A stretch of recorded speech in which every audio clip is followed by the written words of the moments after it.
Good afternoon, Coach. Thank you for joining us. Afternoon. Nice day here again. Yeah, beautiful day for football. Absolutely. We welcome Leicester back to Harvey Haddon this afternoon.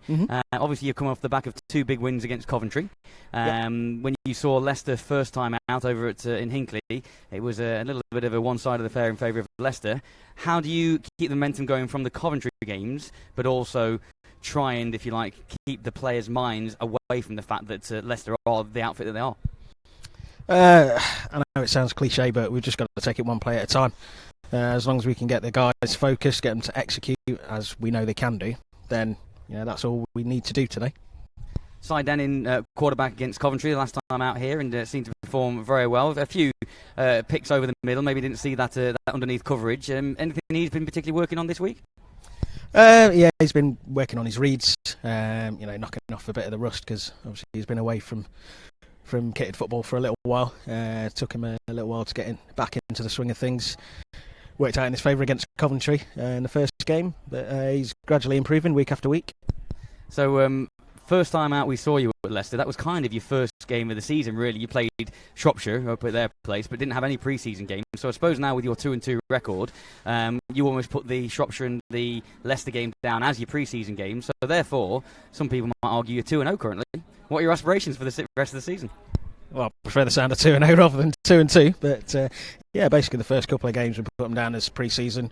Our scheduled pre-season games were cancelled for various different reasons. But yeah, we just got to kick on from now. See how far we've come in this game, and then prep for Doncaster. I think, like you've just alluded to, Leicester are the yard marker really for everyone in the league this season. We saw what they did to Shropshire last week, 46-0 away from home. They beat the Revolution. What are the keys for you guys? And again, you obviously as a coach, you're always going to come in to try and win the game. But what are your keys to having a bit more success today against this Falcons outfit? Just keeping it simple. Taking what's there. Exploiting the opportunities that are presented to us. Well, you're going to be in the sun for long enough this afternoon, so we'll let you get out of it now and just thank you ever so much for your time and good luck with the game. Thanks very much. Right, thanks, Vanden. Cheers.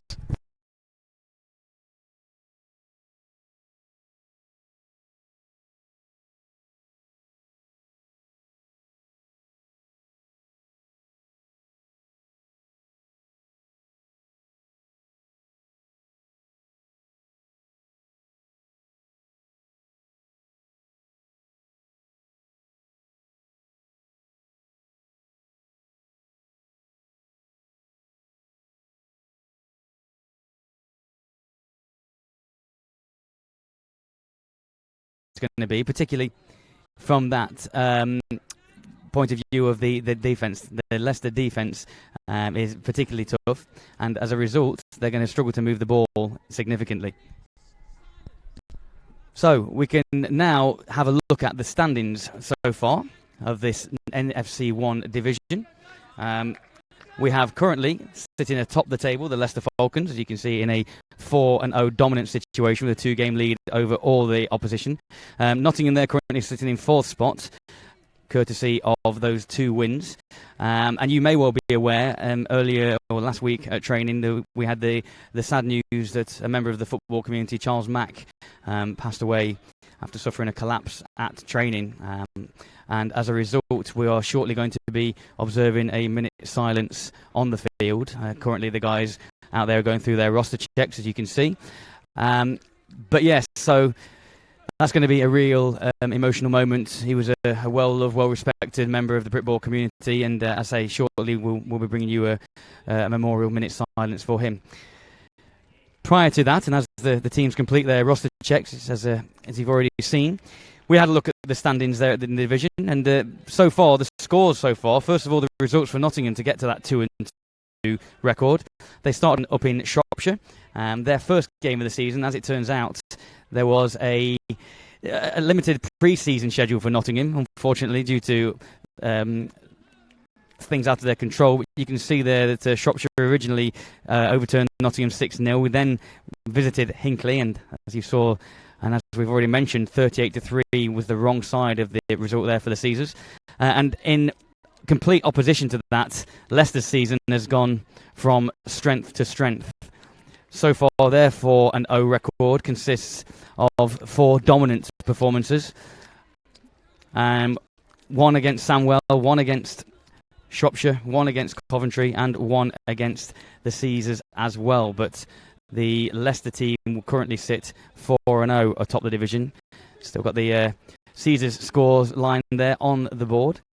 But yes, as we mentioned, the Leicester Falcons' dominance continues in this NFC 1 South division, and they look like the favourites to lead the way in this division. It would look like we may well have time to bring you that interview with Coach Cassar from the Falcons as the roster checks are completed. So I did manage, as I say, once I caught up with Vanden Warner to catch up with Coach Cassar and to hear his thoughts on today's game. Good afternoon, Coach. Welcome back to Nottingham. Happy days. Got the sun back for you again as well. The sun's always been out. It's great. Yeah, it's great. I love it. I've put some cream on. Yeah, we need it this afternoon. I've had you and Coach Warner, who are both very similar hairstyles, actually, to myself as well. Anyway, currently the Falcons undefeated on the season, just coming off a 46-0 beating of the Shropshire Revolution away. Yeah, still happy about it. Yeah, the season's going really well. I think we're going to plan. Still got a lot of players missing. We're trying new things at training. I've got the same problem I think that Nottingham have got, that I can't have the people there at training. But with 4-0 is no problem. Shropshire are a hard team, but I think they also had some players missing. I think, but we stepped it up. We really did on that day. Offense starts to click at last, but not until the second quarter again, which I still don't understand. No. It's the way the game is, I'm afraid. We've got some players missing today. I think we've got 24 missing. Oh wow! Okay. But I've still got a squad of 50. Exactly. So it's a really good year this year so far.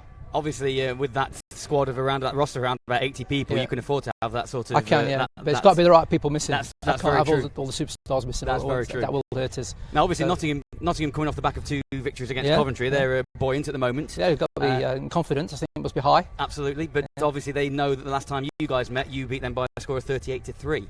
Yeah. What have you got to do today to make sure that you get a similar victory against the Caesars? I think the key to the Caesars is the defence. I think the defence is strong. They've got some good linebackers. So we're just going to pound the ball, just keep pounding it. If something works, we're just going to keep doing it. That's been the same all year. Everybody knows we're running the sweep, the strong sweep. Nobody's stopped us yet, so why stop doing it? We're just going to keep doing it until we change it. There'll be some new plays that we're trying to add during the game because we can't do it in training. So after this, we've got 3 more weeks off, which is ridiculous, really. But it's the way it goes. So it's up to them. If they win today, handsomely, then they'll get next weekend off. If they don't, then they're in training and doing crossfields after the game. Also, it goes on penalties. Sure. Again, last game we didn't run any crossfields. Okay. So there's a huge improvement with penalties, which is why I probably kept the ball going and why we scored so many points. But I'm thinking they're going to be confident. I've just seen the kicker. He's got a leg on him. He's got a leg on him, he's kicking it all wrong there. But I just told him that game. So we've had to cut that interview short with Coach Cassar purely because, as I mentioned, we've got the minute silence upcoming for former Britball player Charles Mack, who sadly passed away last week. You can see, if you see behind me on the field, the Leicester and Caesars players are currently getting arm in arm to show some solidarity and unity in what obviously is going to be a very emotional minute or so. So we will be joining you after this. Moment of respect for Charles Mack. Charles Mack, obviously, if those of you don't know, from the Cambridge Cats.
Fantastically well observed moment of silence there for Charles Mack, former player from the Cambridge Cats and Britball legend there.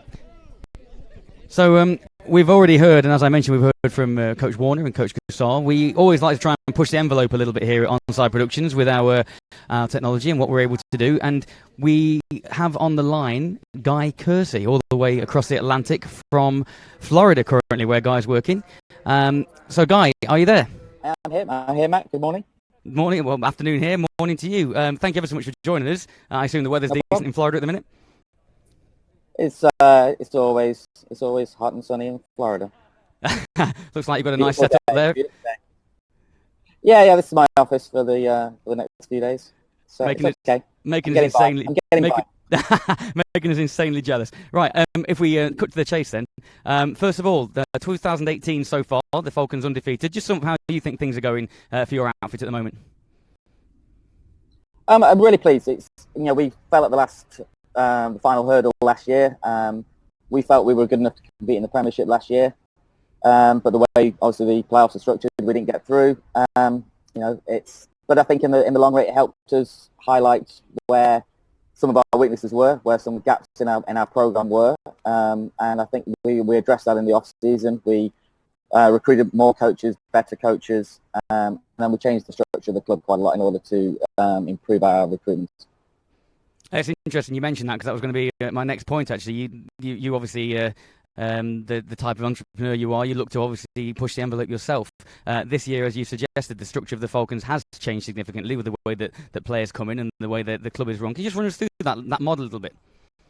Yeah, I mean, it's a tried and tested financial model. It's based on the freemium process, where it's a free to participate, and then once you're part of the club, once you're in the club, you then have certain purchases in order to progress further within the club. So, we don't charge any membership fees, and then if you want to participate in training, you have to have a training pack. So, and then if you want to be a part of the match day squad, you have to buy a game shirt.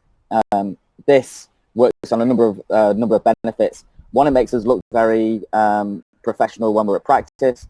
So this helps when we have potential sponsors turn up. It increases our numbers. So whilst we're not necessarily making any more money than any more club, we're doing it in a different way, which benefits the club, and I think benefits the club as a whole. But then it also helps with your building your brand and building the image of your club. So therefore, that helps recruit sponsorship and media profiles, which then it all flows and links into each other. And with it being a new change to the way you do things this year, obviously there can be certain barriers to it. To have existing players, have they bought into it wholeheartedly, or is there any sort of difficulties along the way? Yeah, I mean we were a little bit nervous about taking it on to start off with, because it could have backfired. But we were confident in how it was going to work. Because I think the nature of young people is different these days. Back when you and I were playing, Matt, this was a long time ago. Long time. We came from the background of you wanted to join a sports club, you paid your membership fees, and that's just how life was. And I think things are a little bit different these days. So if you say to a young person, give me £200, £150, whatever it is, they're often asking, well, what am I getting for it? Sure. Whereas we kind of notice that, and then we address it by going, well, you're probably still going to pay the same amount of money, but you get an Under Armour player pack, you get a game shirt with your name on. You're getting something tangible in return. Sure. I think and people are bought into it because we've got an 80-man roster, and everybody's 100% paid up. Wow. So the results speak for themselves, really.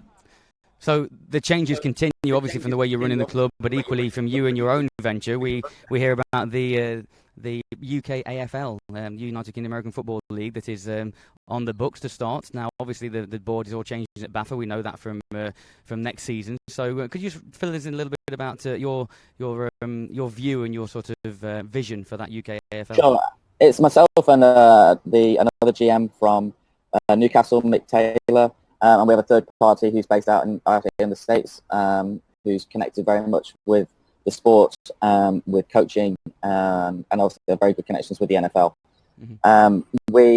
the purpose of it is we're not trying to set up a new league. We want to just improve Bafa's operation. Bafa has limited resources. We have resources within our group that we can help, and we want to be able to push the sport forward for a number of reasons. One, we want to be able to make Bafa and UK AFL on a par with the top German leagues and the top leagues in Europe. Currently, in the UK, we're ranked 12th. Bafa League is ranked 12th, but our GB team is ranked quite high in the top 5. Yeah. So there's a reason for that, and also we want to be able to retain top British talent in this country. Yeah. Most of the top guys coming out of university now are going to play in Europe. Sure. So that's kind of where we want to do it, and just start adding a little bit more professionalism to it. Well, excellent. I mean, exciting times ahead, I think, all around the country for football, both at community level and British level, but also from the NFL point of view as well. Guy, thank you ever so much for joining us. I know you're obviously out there working at the moment, but maybe you can hook up onto the link later on and see how your Falcons get on here in Nottingham this afternoon. But until that point, thank you ever so much, and we'll speak to you again later in the season. Thanks very much, Matt. Appreciate it. All right, take care. Cheers. Yeah. So interesting to hear there from Guy and his thoughts on the league so far and that new venture that he may be putting in. Now, I'm happy to say I'm now joined by George Lees in the booth. Afternoon, George. Afternoon, Matt. So, as the game gets underway with the Falcons kicking off to the Caesars, the Falcons won the toss and deferred, and returning that ball for the Caesars, and a decent little return on the opening kick. Rob Hardwick takes it out to the 25-yard line, where the Caesars will open their account this afternoon. Relatively unchanged outfit for Nottingham from the last time we joined you here at Harvey Haddon. That was when Coventry were the visitors, and Nottingham managed to overturn them by a score of 39-7 to notch up their second victory of the season. Rather, this will be a very different prospect for them today, George. Very different prospect for them today. Sorry, Matt. They've given me more technology to look after whilst our scoreboard operator turns up. So, as usual, I'm amused by it. So here we go. First down, Nottingham. Side down in at quarterback for the Caesars. 2 receivers either side. Leicester showing blitz straight away, and Side goes to the air to begin with, and he's got a man. It's Winfield he was looking for, number 81. Yeah, and he was wide open underneath as well. Shame he didn't pick that one up. Pass a little behind Winfield, if we're going to be fair to the receiver, but nevertheless could have hauled it in for what would have been a pickup of 5. Brings up 2nd and 10 for Nottingham. I think Nottingham, after their previous outing against these guys, will just be looking to move the chains early on.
throwing it into, well, you say awful into triple, but I don't know what you call it, throwing into coverage of 4 men. Just swarming around that receiver like flies. So Nottingham's first possession does end with a 3 and out. Winfield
And they very much deserve to be scored on in that situation. I'm inclined to agree. The Coventry touchdown when we were here a fortnight ago came as a result of some poor kick coverage on a kick-off from the Caesars, and I'm afraid that wasn't much better. I know it's hot today, but that is awful. The kick is up, and the kick is good as Danny Burton converts. Reminds me very much of Usain Bolt's 100-metre final.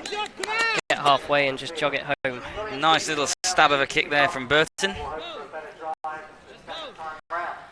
And Taylor takes that ball nigh on 75 yards back to the house for the opening score. So, the worrying thing is, Nottingham have to kick back towards that same man. Actually, the Falcons are kicking. Falcons are kicking to the Caesars. Oh yes, you're quite right. The heat's obviously got to me today. It is hot. It is hot. It is. So Danny Burton will be on, like you say, to kick and give the Caesars their second possession of the afternoon. Momentary lapse of concentration as I was trying to jot down some stats there for Taylor Brown, but back deep to receive is Rob Hardwick, and I think over the far side there, can't quite catch that number. These Caesars jerseys, as nice as they are, they're not the easiest numbers to make out from afar. The burgundy fire strip that the Nottingham team are wearing for the first time this season. A nice high hanging kick, and Hardwick gets under that one, and Hardwick's at his 15-yard line, and he finds a little gap, but then is met by much better coverage. Yeah, and it was well covered up. But nice little gain there for Hardwick. That's Diwan on the tackle for the Falcons. So, decent field position for the Caesars' second offensive series. See if they can make anything of this. They almost feel like the nearly team. They're always so close to getting that completion or so close to getting that first down, and then something just goes wrong at the last minute. It's the old one step forward, two steps back philosophy. It's a very good ballroom dancing technique, but not so good in the football game. So, as ever, here at Onside, we'd love to hear from you this afternoon. Get in touch if you'd like to via the usual social media channels. Hashtag this afternoon were not versus Le, L-E-I, as Denning drops back to pass. He swings a pass out to Lovett, and Lovett makes a nice reception, but picks up maybe 3 yards. Yeah, he really had to reach out for that, but he took it in well. It's a nice little pickup, and that's what the Caesars need to do. Coach Warner, the offensive coordinator, said to me at the start of the game, with certainly Taylor Brown and Olney back there, the deep ball is really a no-go. They take that very well. Just interesting to see the way that Denning throws that pass. That pass out there on that little out pattern should be much flatter and much quicker out there, and that was lofted a little bit more. It was the Caesars' first middle run of the afternoon. Pick up of around about 1, looking at that. That's John Holmes.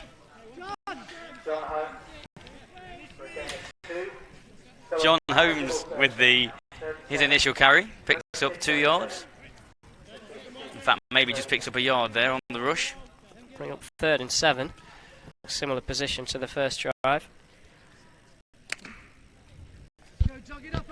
You can already feel the heat, actually. We're undercover here in Harvey Haddon. We are Stadium. almost in a steel box, so... But I'd rather be in this situation than the sun beating down on us again. As Denning drops back to pass, he looks to his left, he swings another little pass, and that's out of the reach that time of Cardenas.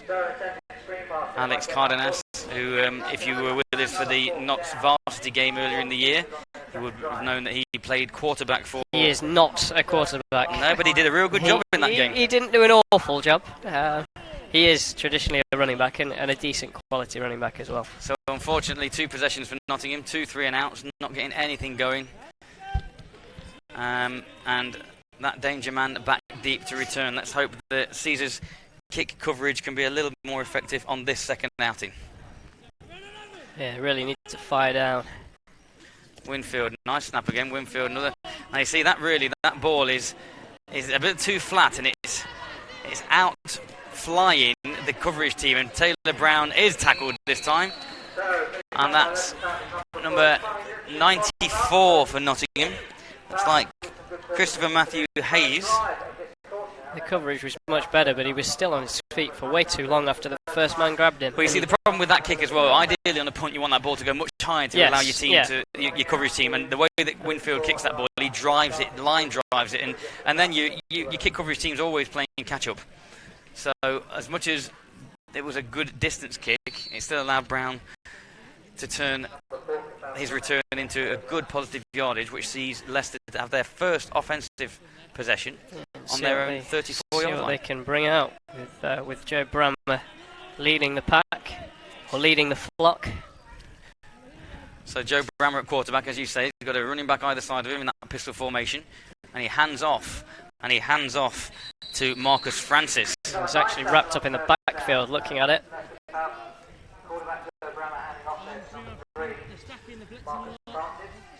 Spotted him back at the goal line.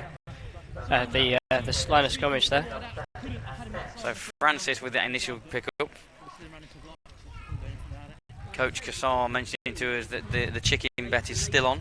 The chicken bet. Yeah. Remember the chicken bet from Hinckley? I can remember the chicken bet. Yeah, apparently Coach Cassar pre-game told us that that one is still on. He's still not paid up, Coach Cassar, yet. But nevertheless, second down, Brammer in that same formation, 2 receivers to the left. And that is swung out this time, and the intended receiver was Jared Gabadon. And unfortunately, Brammer puts that one just out of his reach. I've also been informed by members of the Falcons coaching committee that after Winfield's 47-yard field goal against them at some stage today, if the weather conditions are right and the playing conditions are right, they may well be trying for a 50-yard field goal. Is that Winfield? That's the Falcons. The Falcons trying for a 50-yard field goal. Well, whether it happens, I don't know. Well, conditions are perfect. If you look at the flags, I mean, I say they're perfect. They're not ideally perfect, because if you're going to try for a long field goal, you'd like the wind behind you. But there is no wind down there on the field this afternoon. As Brammer looks at the 3rd and 10, he drops back to pass. He's got acres of time.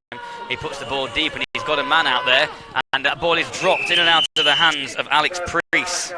Yeah, it looked like Caesar's 27 on the coverage. So, from 2 Caesars 3 and outs, we have the first Leicester 3 and out of the afternoon. Brammer there drops back, got acres of time. It's a good ball, to be fair. Maybe a little underthrown, but Priest had an opportunity to pull that one in. It was Sam Booth, the cornerback from the Caesars, that managed to get a little bit of pressure on. Back deep to return now is Cardenas. Shifty running back. We've seen him for Trent this year, putting in some stellar performances as that ball is kicked, and that is a better point. Look at the coverage team from that Falcons outfit. They are there where that ball lands, and don't give Cardenas an opportunity to pick the ball up and do anything with it. 6 Falcons down the field, making sure that no return is possible. You can see this. Migrating from the north side to the south side incredibly quickly. A higher kick, allowing the coverage team to get down. But I must say, like you say, I actually think it's east to west here, but Somebody get me a compass. You're just having a conversation all by yourself. I am. You're right. But then, I'm stuff full of cold and heads pounding and things just come out. So yeah, please get in touch with us if you can. Send George some get well messages. Let us know where you're watching from, who you're rooting for, if you know any of the guys out here. Contact the show. There's our hashtag is on first down. Holmes, I think that is, tries to go to the middle, and I think that might be a face mask penalty. Flags all over on that play.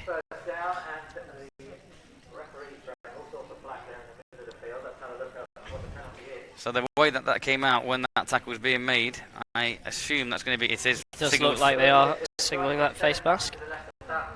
Here we go. Personal foul, defence, number 88, grasping the face mask during the run. Penalty, automatic, first down. And that was on that big defensive end, Jamal Fredericks.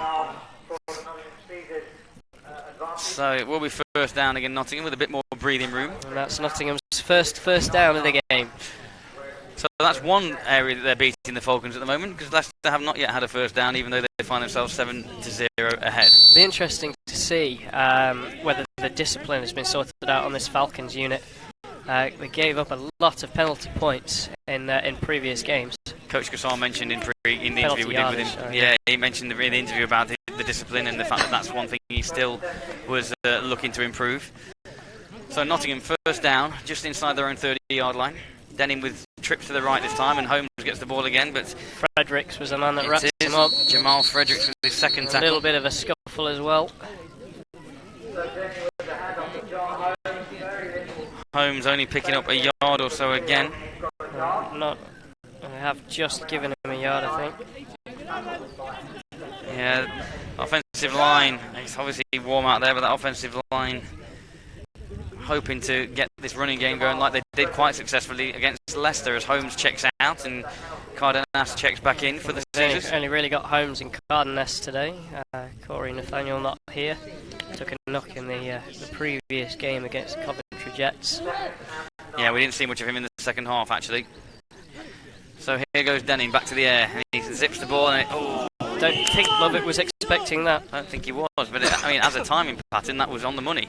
But Lovett didn't really get his head round quick enough. Head on a swivel.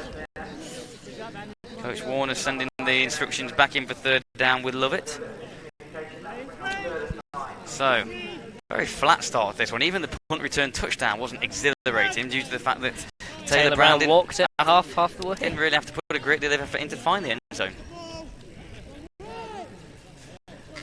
So third down, Caesars still on their own 30-yard line, looking to try and get something positive as Denning drops back, and he's got time, and he lost another one over, and that is over the head of everybody, looking for Lovett again. In all honesty, it's probably a good thing it did go over everyone, as both Taylor Brown and that Falcons DB Alex James were looking, eyeing that one up, I think is fair to say. Plenty of time for Denning on that, and just not finding the accuracy. I must say I watched him in pre-game, and the accuracy wasn't really there in pre-game, throwing balls down at receivers' feet and behind them, and unfortunately that seems to have transferred into the game at this point. So another 3 and out for Nottingham. Winfield back to punt to the dangerous Taylor Brown. See if he can get a little height under it this time. No, he can't, but it does spiral, and that's actually going to turn out in bounds. Very decent there, as it's down at the 10-yard line. And it was very much a lucky bounce, as our stadium announcer Carl Walkinshaw suggests. And that will give the Caesars defence very, very healthy situation to start in, with the Falcons nearly up against their own goal line. That's a fantastic bounce there off the boot of Winfield, but not kicking as effectively as we have seen him in the last few weeks. Not necessarily getting as good a contact as we would have liked. So, first down Leicester, inside their own 10.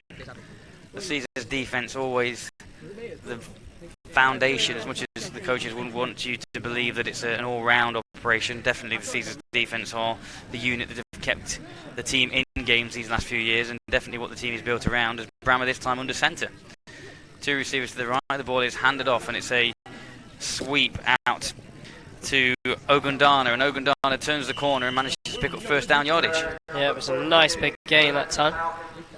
And a play that we've seen quite a lot from the Falcons offensive unit.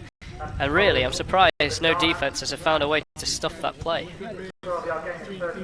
Just got to keep that outside containment. Marcus Francis, lead blocking there. Yeah, that's fine. Yeah. One rush for a pickup of 20 yards there for Ogundana. First down, Leicester. Just inside their own 30-yard line on their 28. Stays under-centered as Brammer. Two receivers to the right this time, one to the left.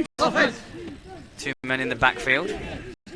You would think possibly similar play coming up here, the way this formation is run, but it's a quick swing pass out.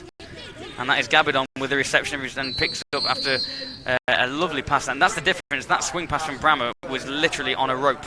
Nice and flat. Gabidon takes that ball in stride and manages to pick up 7 yards. Yeah, it does look like they're going to stop them with about... Well, I think actually they've spotted him with 8 yards. So 2nd and 2 for Leicester upcoming after Gabidon makes that reception. Yeah, much quicker upfield. It was Caesar's 22, that man Wilkins, making the tackle that time.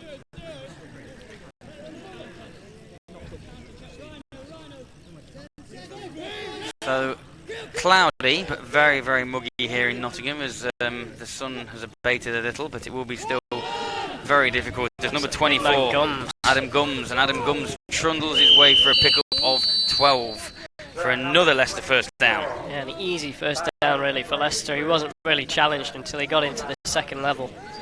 And there it is, that left-hand side of the Leicester offensive line doing a great job sealing that lane there for Gums. A traditional fullback sort of shape, but very, very quick, very quick feet as well. Quick feet, powerful runner, low centre of gravity, and does the business on that play for another Leicester first down. So Brammer back into that familiar pistol formation this time. Two receivers to this short side of the field, the bottom of your screen as you look at it. And this time it's handed off, and it's Marcus is met in the backfield. Marcus Francis. Looks like they may well mark him down for a loss of a yard there. Number 95 for Nottingham, James O'Brien. He's done well this season. We've mentioned him a couple of times. Good penetration there from O'Brien. A newer member of the Caesars guard, as it were, and doing very, very well for himself. I think we're very happy to have him in there at nose tackle. So 2nd and 12 now. 2nd and 12 Leicester. A little bit of dire straits, but close to midfield. So, and with a 7-point advantage. Midway through this first quarter, as Gabidon comes in motion. And then Brammer hands off, and once again, good penetration, but Ogundana manages to step out of the way, and there's a late flag. Yeah. Ordinarily, that's going to be against the defence. See, not sure what they've seen, but as you see on this play, as you say, the defensive penetration initially is very, very good, but just not getting that right pursuit angle. He's a quick running back. But well, equally, if you know as an offence that you're running the ball out to the flanks, then you're more than happy for a penetration to come up the middle. Oh, absolutely, yeah. You've got to, as a defence, you really need to force him back inside to where the men are. So this one might end up being against Leicester, the way that the officials are coming over to this Nottingham sideline. They seem to be questioning this one quite a bit. Obviously, the Leicester offence still maintaining their huddle, but now, there you go, it's signalled against the Falcons. Let's have a listen to our official. Yeah. Holding. Offense. 11. 10-yard penalty from the spot of the foul. 2nd down. That's Alex Priest who's been called for the holding downfield. The receiver, so we'll see where they spot them. It's going to be around about 2nd and 16. 2nd and 16 it is, so obviously that penalty came after a 10-yard-ish pickup, which knocks Leicester back into 2nd and 16. Try and bring you some scores from around the country, as we always do here at Onside during the broadcast. So, Brammer drops back to pass, acres of time, he steps up into the pocket, rolls to his right, eyes downfield downfield. He tries to hit his man, but he takes a one-hopper and then falls incomplete, intended for Gabadon. It's interesting watching Joe Brammer play. When he does have to scramble or move in the pocket, he drops that ball into one hand. And that is prime targeting for a defensive lineman, just to come and knock that straight out. I'm surprised he doesn't have more fumbles, to be honest with you, but he's always got his eyes upfield. So what appeared to be a more promising drive from Leicester stalled, and they will once again kick that ball back to the Cedars. It's 3rd and 16. We've got one more down to go. Forgetting about that penalty. So yes, 3rd and 16, Brammer with another chance. Trips to the right for Brammer this time, just at Gums in the backfield with him. Sam Booth dropped off quite deep in coverage. And there is a little receiver screen out to Tom Jarrett. And Jarrett on his feet, but he is tackled short of the first down line. But such is the confidence of these Falcons, it wouldn't surprise me to see them go for this at this position. Yeah, I mean, they're only, I think they'll be marked around about 4 yards away. So we'll just see where the officials mark it.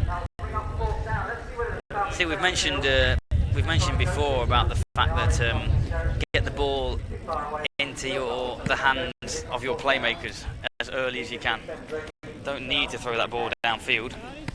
So they're going to mark them at 4 and 15, but 4 and 5, sorry.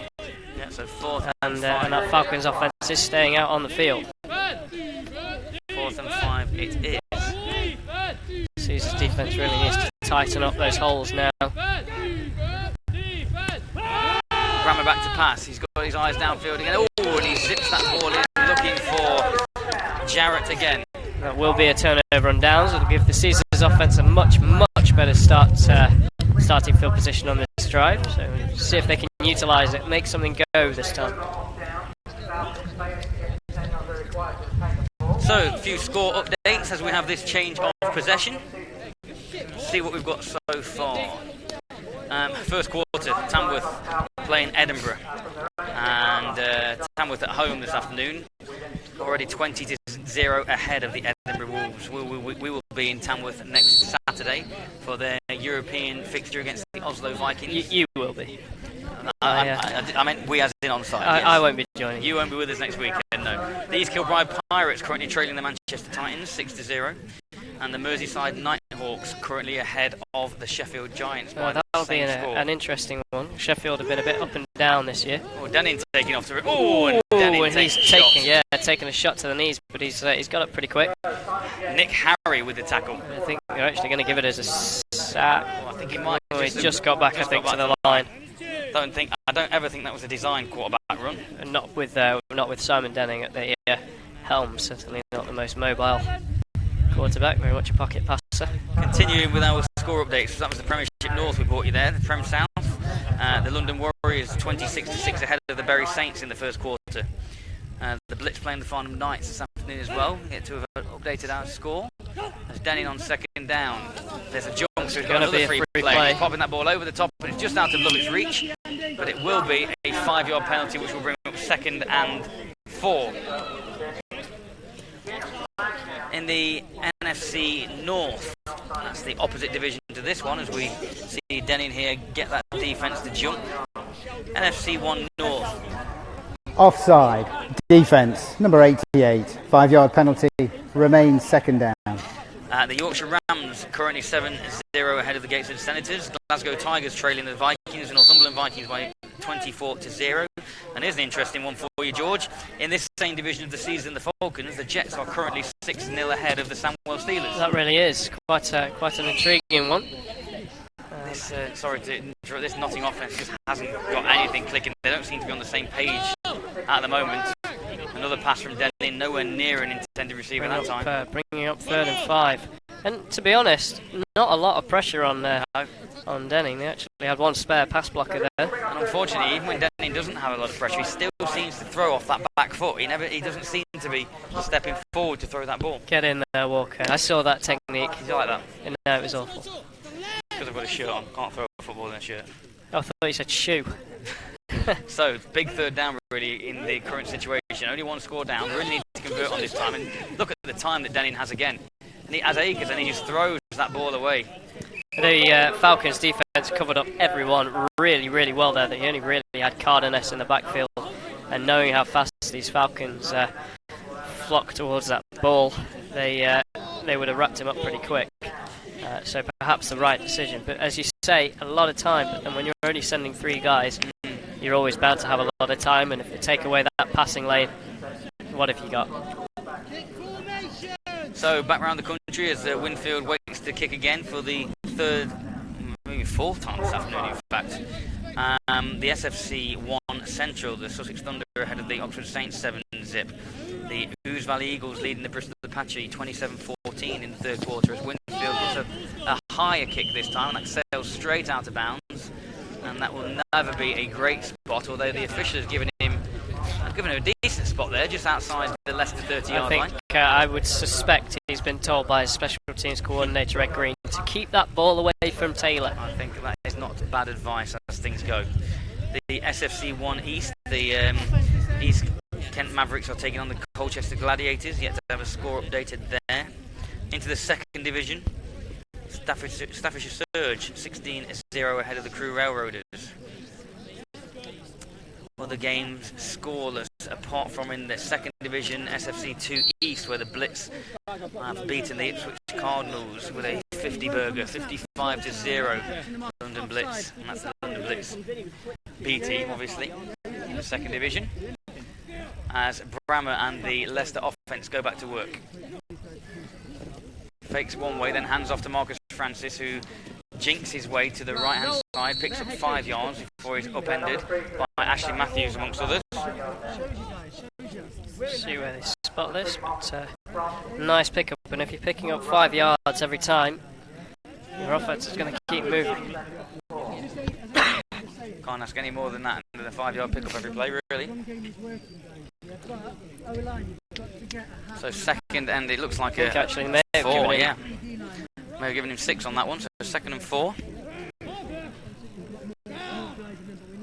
Oh, here's Jimmy, look, to take away my job. Brammer again with Gabardon in motion, and Gabardon acts as a blocker for Gums, and Gums is this time, look at the power of Gums. He is a very, very strong runner, and I think they're going to give him a pickup of around about 2 yards there. He was initially hit by Andrew Thomas, and then he dragged Thomas 2 more yards.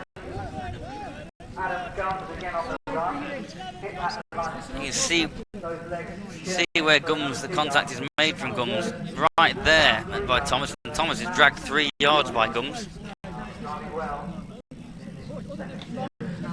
So 3rd and short upcoming for Leicester. I'd gamble my house on them picking up this 1st down, if not now, on the next. It's a brave man after Caesar's shut them down for turnover. I know, but with 2 yards and with Francis and Gums, and there he goes. Edge. My house is safe. Picks up 2 or 3 for Francis. another set at least. I wouldn't necessarily gamble that sort of thing away every 3rd and short. What have you got next time to gamble away? As Ogundana gives us a little bit of a floss in midfield at the end of that play. I don't know if you noticed that. Maybe an avid fortnight player there for Leicester. I've never played this PC game. No, you wouldn't have done. I'm surprised you have access to any technology. Wow. Living where you do. I have an Xbox. Do you? I don't have internet, but I have an Xbox. An Xbox, or does that mean something that used to be a box? I have actually got a box with a face drawn on it that I jump in. It's got armholes too. It's great. Really makes me feel. We've now gone into the feel realm. safe. After the play was over, dead ball, personal foul, offence number 50, hitting the player in the back. It'll be 15-yard penalty from the end of the run. It'll be 1st down, Leicester, 1st down and 10. Oh, so fortunately my house is intact. I do wonder, what would you have said to Amanda if you'd have walked home with me taking away your keys? What would have been you getting my keys? So anyway, Leicester do pick up the 1st down, but after the personal foul penalty find themselves... And that's another penalty. 3 penalties already in the 1st quarter. 2 on the offence, 1 on the defence for the Falcons. Coach Kussar will not be happy with that discipline.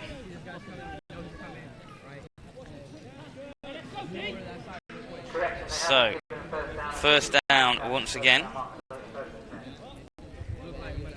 1st down once again for the Falcons, but back inside their own half, as opposed to being up close to midfield. 1st and 10 Brammer with 2 men in the backfield once again. similar formation. You'd think that's where the ball would be going, and indeed it is. As Ogundana comes around this left end, he steps one man, he stays on his feet, and then he's finally brought down after a pick-up of 6. Yeah, a nice gain there for them. Once again, coming around that edge. It's actually 4 penalties. They had a face mask on defence as well. Yes, they did, you're right. So 2nd and 3 coming up for Leicester. I don't know if it's because of the heat, but it does feel very particularly flat. And looking around the stand here, there's a decent crowd in this afternoon. I could do with an ice cream. That'd be nice. Maybe we'll be able to hunt one of those out at half-time. So 2nd and 3 as the play is stopped, and that could well be the end of I would think. the first period of play. Looking at the time, it's around about that time. A 3 kickoff. And that's indeed what it is. So the end of play here in the first quarter sees the visiting Leicester Falcons ahead of the Nottingham Caesars by a score of 7-0. Once again, get in touch with us here at the show if you'd like to let us know where you're watching from, who you're supporting. We would love to hear from you, give you a shout out. Here our stadium announcer Carl Walkinshaw trying to get the crowd into it. Bit of an entertainer. It's nice to know that we do have more home support in than away support. You would like to think so, being in Nottingham, although we're not that far away from Leicester, I suppose. So yes, 7-0, and realistically, would you say Leicester have dominated? You wouldn't necessarily say have dominated. They've not particularly been effective moving the ball. Their offence has moved the ball. They have had a turnover on downs, and very much like the Caesars, they've been 2 steps forward, 1 step back, or 1 step forward, 2 steps back, whichever way you want to look at it. But the only score on the board is that walk-in punt return from Taylor Brown. 75-yard walk-in punt return where the coverage completely let the Caesars down. You're quite right. So here we go with second quarter action just about to get underway here from Harvey Haddon in Nottingham. Brammer this time has that similar formation. Those 2 running backs alongside him. 2 men out to his right, and he looks to pass this time, and he's rushed. He's under a bit of pressure, but he keeps his eyes downfield, and he pops a great ball over to Gabadon, and Gabadon makes the catch, and it's a good tackle. Good open field tackle, and that's Andrew Thomas once again. It was it was Wilkins that came through here with the penetration. But the good thing about Brammer is those eyes stay downfield all the time. And yes, like you say, Wilkins does put that pressure on. But a great catch by Gabadon, and I think if Thomas hadn't have made that catch, that could have been another 6 for Leicester. And it was a great grab by Gabadon as well, and a great read by Brammer. So at the start of the second quarter, Leicester start getting things moving. I suspect they'll be looking to run this time with those 2 big running backs in the backfield. Well, he is passing out to the flat, and he's got Gabadon again. Gabadon steps 1 man, gets the first down, and is dragged down inside the 15-yard line, but not before he gets another first down. And really, there was nothing over Gabadon as he came out into that flat route, and an easy completion for Brammer.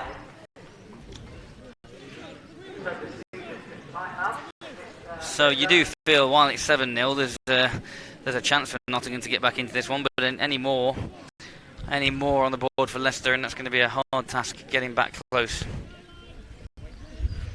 Now we brought you that Coventry Jet score earlier on of 6-0. Sandwell now are 12-6 ahead, so 2 quick scores for Sandwell. I think Jets will be more than happy to get an early score. Absolutely. So first down, Leicester on the 15-yard line. Gums with the carry this time, and Gums, he does make a positive pickup of 3 yards before he is then met ferociously. And I think that could well be as Ashley Matthews with the tackle. He's a big back to try and make a hole for, but I think the real bonus of him is that if the hole's not there, he just makes it himself. Absolutely. 2nd and 7 upcoming for the Falcons. And as the day continues and the heat begins to take its toll, Looking over on that Leicester sideline, they've not brought the biggest squad with them that we've ever seen. Coach Gassar mentioned there's 24 players not attending today who wouldn't normally be playing, as Gums takes the ball up the middle again for another positive pickup. Matthews with the tackle once again. A little bit of handbags over that far side at the end of the play.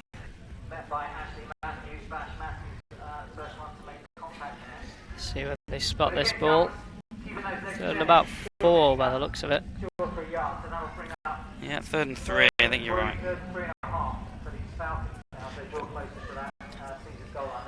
Gums again, that man who is tasked with ploughing the trenches in the middle of the field. Caesars make a late change on that defensive line, trying to rotate some fresh bodies in there. Brammer and the Leicester offense looking threatening now. A high snap, but Gums takes again, and Gums is going into the end zone. Not made contact with until he gets in there for the second Leicester score of the afternoon, courtesy of Adam Gums. And he just waltzed in that time on that carry. I think in that situation you have to expect one of those running backs at least to get it, and you've got to bring the pressure. Great blocking again though by that offensive line from the Falcons. Look, yeah, absolutely. Big hole there for Gums. Big lead block there from Francis as well. Straight through. That's what we need to do in this game. Every man has a job to do. If every man does his job to the way it's scripted, you get positive plays such as that. So the Falcons find themselves currently 13-0 ahead, with Danny Burton back to add the extras. He was successful in his first attempt. And the snap is up, the kick is over, and that is the extras added once again to give us a score of the Nottingham Caesars 0 and the Leicester Falcons 14. Falcons putting together a nice little drive there as well. Those 2 completions to Gabardon really broke the back of that Caesars defence that time out.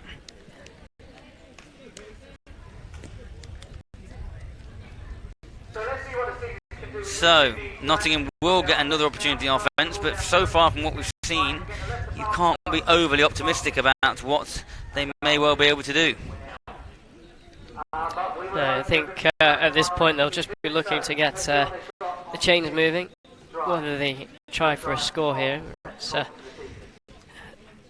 got to establish that running game, really. You know, with all due respect to Simon, it's he's not proven yet that he can carry the team on his arm. So as a result, Nottingham have to try and get something going on the ground so that then Simon can complement that and not have to take all that pressure on through the passing game. But once again, that's easier said than done on a defence such as this Leicester outfit this afternoon, who once again have only conceded. Well, they beat Sandwell 25-12 in their home opener. As it's like Cardenas takes the ball, he gets up to his 20 and he's on his feet. He's on his feet at the 25, up to the 30, out to the 32-yard line. There from Cardenas. Yeah, as I was saying, this Falcons outfit conceded 12 against the Steelers on opening day. They shut out the Coventry Jets.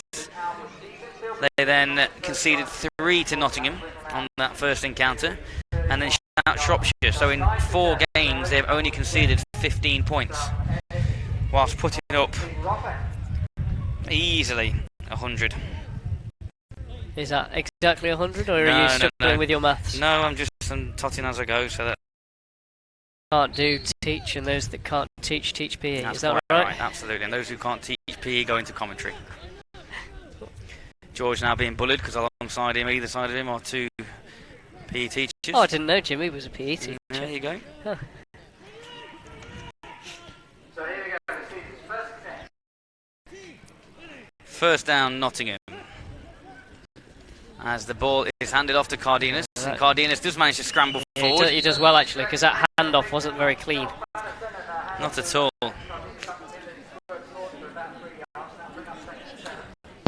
Not at all very clean. Again, it looks like it almost bobbles out of. Not overly executed. There you go.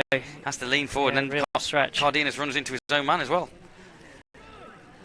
So long golden locks of Harvey.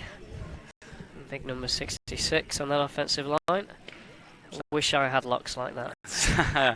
Well, from a photo I saw earlier this week, you used to. I used to, yeah. That was a while ago. 2nd and 8, Nottingham. As that's Patterson in motion, and Patterson takes the football on that jet sweep. Yeah, found a little lane in a nice burst upfield when he cut it as well. So it'll bring up third and a manageable 3. And I think their thoughts are obviously similar to ours up here in trying to get this ground game going on this particular drive. Oh, and here comes the cowboy. He's not playing today, but I hope that he shares that pizza with us. Talking about locks of hair. Yeah, between Tom Harvey and Robbie Jones, I think they've just taken my hair away and the hair bear bunch. Grown it. I hope you're going to share that. Third and 3, and this time, confusion again, and Cardenas has no chance. Again, it didn't look like the timing was right. Yeah, and it looks like there is a flag down, which could be another encroachment penalty, although I think it's being signalled. No. Let's have a look. Let's have a listen to the official. I think that it is encroachment once again against the defence. It's Leicester's 5th penalty of the afternoon. Offside, defence. 5-yard penalty will result in a first down for Nottingham. And the Falcons, very much the aggression. Very much the people bringing the boom. Always the quickest to the mark. Hence why they're getting caught out once or twice on the snap count. But if your offensive line isn't meeting those defensive linemen, you have no chance in the running game. So it is first down Nottingham. The 2 first downs so far that Nottingham have amassed have both come by the way of penalty. Yet to secure a first down from their own ventures as Cardenas steps one way and picks up a good 4 or 5 yards. He does very well because it looked like he should have been stuffed in the backfield, but managing to wriggle through, find that gap and dive forward for a gain of around about 5 yards, I think. That's a very good way of describing him. He wriggles through those gaps. He steps and then gets very low underneath defenders, and those legs are always going forwards. Very quick on his feet as well, able to cut quickly.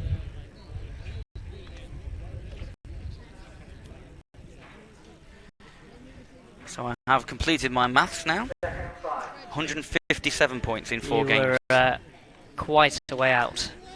157 points in 4 games as Cardenas gets the carry again. He stops and tries to cut back the other way, but he's met by Michael Fuf. Looks like they've picked up a yard, possibly 2 there. And I think that's the difference. If you look here, it's very much Cardenas versus 4 Falcons, where the Falcons, you'd expect to see their whole offensive line getting behind that pile and pushing forward for an extra couple of yards. So another big third down upcoming for Nottingham. They are in the Falcons territory for the first time this afternoon on the Falcons 40-yard line. We play here at Harvey Haddon on a 90-yard field, so midfield is obviously the 45-yard line. So Denning and the offence as Patterson comes in motion again, and the jet sweep is pulled, and that is overthrown. And that looked like it was going to be a monster hit as well. That was a hospital pass. And to be fair to Taylor Brown, he pulled out. He did, very much so. And you have to, I think in that situation, whilst it's always nice to see a safety from my perspective lay the boom, it's always nice to see him pull out knowing that nobody's caught that ball. And there's those accuracy issues once again for Denning. Too high, that ball's sailing on him once again. And that'll bring up 4th down, and Winfield's back onto punt once again. Taylor Brown back deep on his own 4-yard line. Sun in his eyes. As Alex Cardenas comes to get some fuel from the sideline in the triangular shape of pizza. Sorry, low snap, which Winfield does very well to field, and Taylor Brown has the audacity to pick it up at his own 9-yard line, and this time the coverage is better for Nottingham, and Brown gives his offence a better starting spot, 6-7 yards forward. So Leicester will take over this latest possession on their own 14-yard line. Still love to hear from you if you're out there watching the game this afternoon. Get in touch with us here at Onside using the hashtag #NotVersusLei, L-E-I. You outside enjoying the sun? Are you watching from Leicester, from somewhere in Nottinghamshire, or from further afield? Now we have Darren Fletcher in the crowd today. Commentator and ex-Caesar player himself. A name drop there, was it?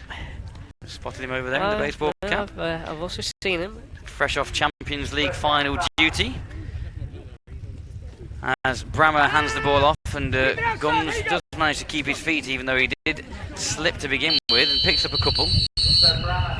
But then is met by 2 or 3 Caesars. Looks like they're going to give him a gain of around 3 yards despite that slip. So Andrew Thomas, the first man there for Nottingham. And that'll bring up 2nd and 8 for the Falcons.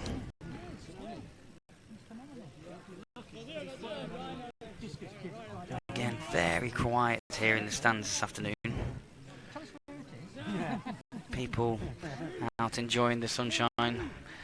Not if you're kitted up this afternoon, as Brammer hands off this time to Ogundana, who sweeps around the left side, and there's a flag comes out, and that flag is generally to do with some penalty against the offence. It does appear to be something like a holding call against Leicester. We'll see what they call on this play. Holding, offence, number 66. Penalty from the previous spot. Repeat, 2nd down. That discipline again for another Leicester. Penalty for Leicester. The 6th of the afternoon.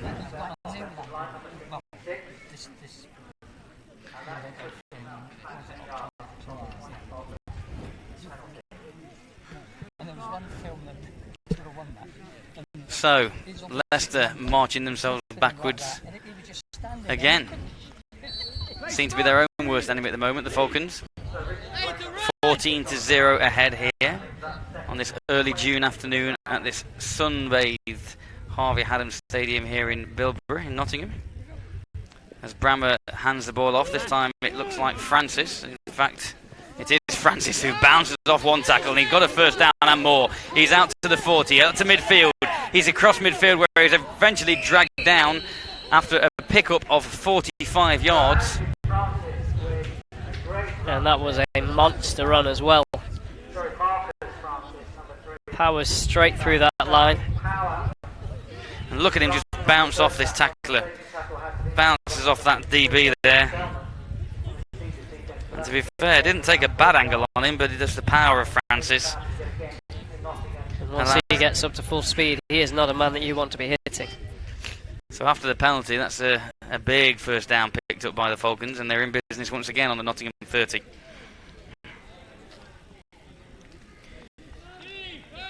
Brammer with 2 receivers out to his left, Priest and Gabidon. 1 receiver in Jarrett over to his right. Those 2 men in the backfield once again. And Ogundana this time sweeps to the left. That same play, steps around a man, makes him miss and picks up a first down and more. And he's at the 10. Oh, and he's marked out of bounds. Looks like they have just called him out. Almost a lazy run there as well. Lazy came outside and lazy while he's picking his spot around the edge, and then accelerates once he finds that gap. That first step, that man. Bang! There we go. Not a great effort on the tackle, and yeah, he really does. Once he cuts up field, has a nice little burst on him. 15 more for Ogundana. And through Francis, Gums and Ogundana, the running game is definitely established, meaning that Brammer doesn't really have to rely on that arm much. When you've got thoroughbreds in the stable, make them do the work. So Brammer once again on first down just outside the Nottingham 10, and it's faked to the right, and then Gums picks up the carry off tackle to the left and picks up another 6 yards. Ashley Matthews on the tackle, but again, watch that fake, that thunder, then lightning, and away it goes. Deception in the backfield, keeping those linebackers rooted to the spot, not knowing which way that ball is being handed off. And that plough horse continues to turn over this defence. Illegal formation on the offence. 5 men. Your penalty, repeat first down. And once again, Nottingham catching a bit of a break through the indiscipline of the Falcons, and Coach Cassar will not be happy so far for the 7th penalty of the afternoon.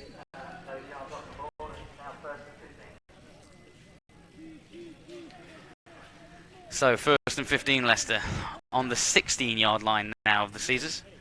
Brammer under centre once again, and more often than not that means that ball gets handed off, and Ogundana does take the ball, and he spins after he picks up the penalty yardage and then some. Didn't particularly look to run particularly hard that time.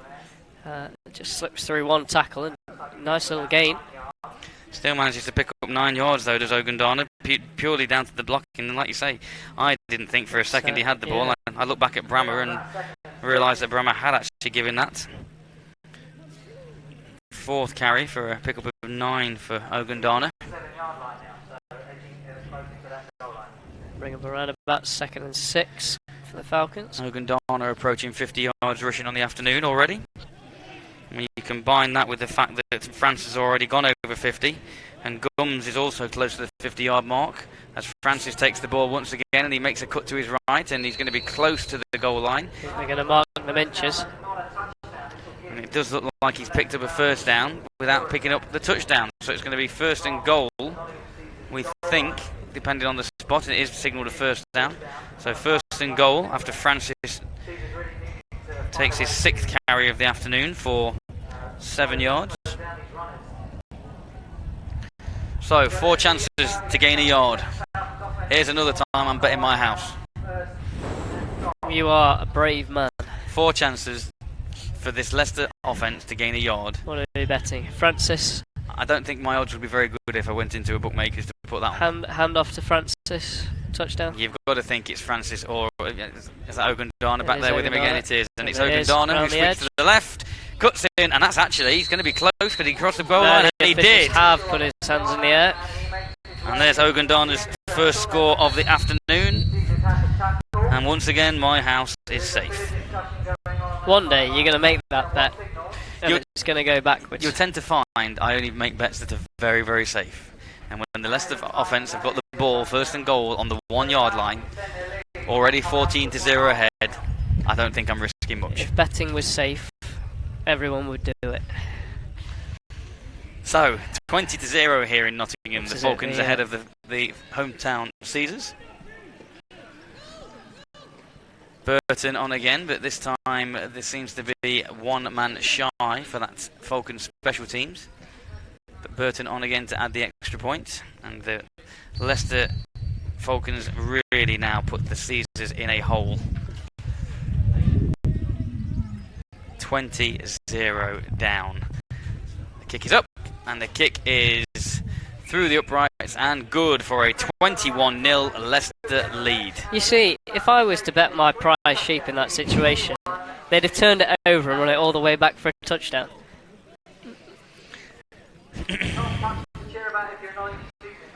So, let's try and bring you a bit more up to date with scores from around the Britball nation. Let's head out to the Prem North. 2nd quarter action. The Phoenix smashing the Edinburgh Wolves 41-0. Manchester Titans ahead of the EK Pirates 6-0. That's a tight one in East Kilbride. The Sheffield Giants have taken the lead 20-14 over the Merseyside Nighthawks.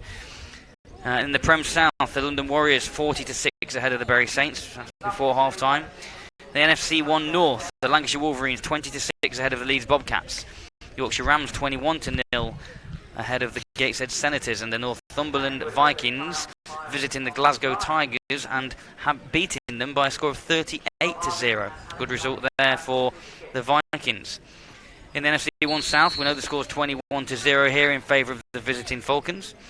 The Samwell Steelers are visiting the Coventry Jets, currently leading 12-6. And finally in Division 1 in the South, the SFC 1 Central. Sussex Thunder 31-7 leading the Oxford Saints. The Ouse Valley Eagles 37-14 ahead of the Bristol Apache. As Cardenas takes this one, he takes it up the middle, and it's a good return again for Cardenas. Yeah, it really has been a great find for the Caesars. And finally in the SFC 1 East, the East Kent Mavericks sneaking ahead of the Colchester Gladiators by a score of 8-7. And Cardenas is one of those guys that whenever his hands are on the ball, he looks like he can make something happen. Yeah, he really is a threat, and he's done a good job with the Nottingham Trent University Renegades this year as well.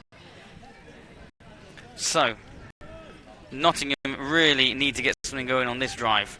For I think latest. at this stage they certainly need to be looking for a score. Fuselage UK, is that Mike Fears playing right guard for Leicester? Who knows? We don't. It is Mike Fears playing 51. Number 51, you're quite right. So first down at Nottingham. Zips the ball. Oh, it's a zippy one, and that's easily going to be picked. And that is in and out of their hands. I think that was that looks Lovett? like Taylor Brown that's picked off the ball. But it was Lovett. In fact, it may well have been Patterson that was the intended receiver. Let's have a look again. Better ball that time, to be fair. It just looked like was Patterson. The Falcons very, very much all over that play. They knew what was coming, I think, before the quarterback knew what was coming. And this one is going to get ugly or uglier before. Well, it can't half-time. get any worse than me. No, I think everybody's nodding in the booth up here with that. So, on comes Mike Fears and the Leicester offensive line. That's a new one. On comes the guard when you know. Well, just referring to Mike Fears. Absolutely, but they don't get enough credit. And look how much time he's got. Brammer's got there because of that offensive line. But the Caesars have dropped a lot into coverage, and now Brammer looks to take off himself and run. And he's going to pick up first down. He's tackled. No, he's tackled short of first down yardage. And that's Andrew Wilkins, number 22, with the tackle. It's a phrase that's said a lot. He has time to make a cup of tea, but he actually does have time to make a quick cup of tea there. There was absolutely no pressure whatsoever. But at the same time, as you said, the coverage was good, which allowed him not to throw that ball downfield and therefore take off using his feet. This is the issue that you have. My time. 2 minutes. 2 minutes. Nottingham have 3 timeouts remaining. He is the Time Lord. 2 minutes. Leicester, you have 3 timeouts remaining. So the 2-minute warning here in Nottingham with a score of Leicester 21 and Nottingham 0. As I was saying, if you send 3 and drop 8 back, if you don't get the pressure and your coverage drops too far back, when you're not getting any pressure at all, the quarterback's got that much time. 8 yards to play, take it. And it's not like Brammer's not a mobile quarterback either. He can run. And there comes Brammer again, dropping back with more time. There you go. Ball is zipped out, but that's not. He actually had time to run that play again, and he could have picked up the first down.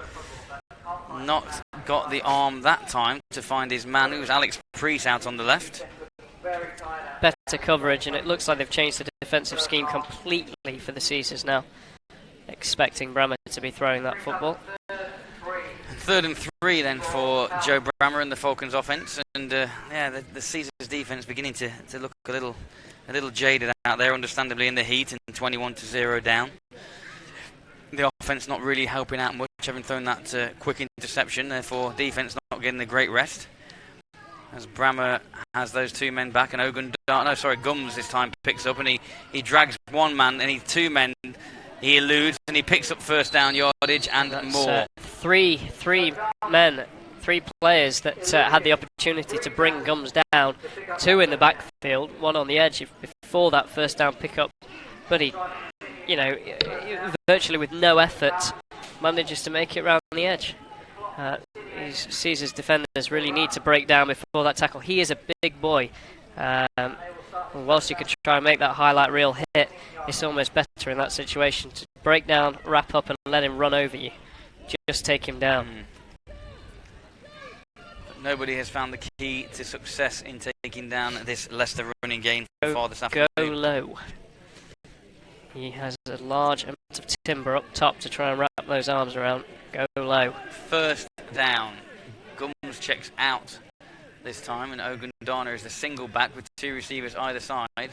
Ogundana does get that football, and he bounces off to the right, and he's still on his feet, and he's round the edge. He's pushed out of bounds by Rob Hardwick, but picks up 5 or 6 on the first down. Caesars is really struggling to take down these running backs. Ungandana very much a more elusive back than Gums, but nonetheless, he's still going to bring him down. 6-yard pickup on that play. Brings up 2nd and 4, Leicester. And this time a timeout is taken by the Falcons. Just gives us an opportunity to say to you to get in touch on the social media. We've heard from one person questioning whether or not they recognise one of the Leicester linemen, and they were correct in their questioning. Get in touch if you can with the hashtag #NotVersusLe, L-E-I. We'd love to hear from you wherever you're watching from around the country. Try and energise this Caesars performance this afternoon to try and make it a bit more of a contest if we can in the second half. Upcoming fixtures for Nottingham. Next week they welcome the Sandwell Steelers. They're then not in action until June the 24th when they visit the Doncaster Mustangs. And then they have a bit of a wait until, well, it's actually 2 weeks later when they visit Sandwell. And finally back here at Harvey Haddon on July the 15th for their final home game against the Shropshire Revolution, before they close the season out away to the Doncaster Mustangs on July the 22nd. As for the Falcons,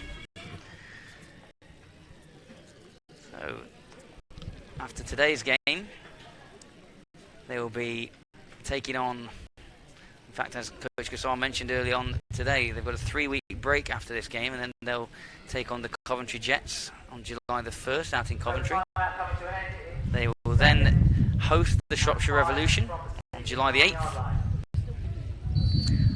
They will be away to the Doncaster Mustangs on July the 15th, home to the Sandwell Steelers on the week later, the July the 22nd, and they close out their season at home to the Doncaster Mustangs on August the 5th. As Brammer and the offence pick up this second down. And he's got time again, and he flings the ball looking for Gabadon out to the left-hand side, but that one drifts out of bounds and brings up 3rd down, Leicester.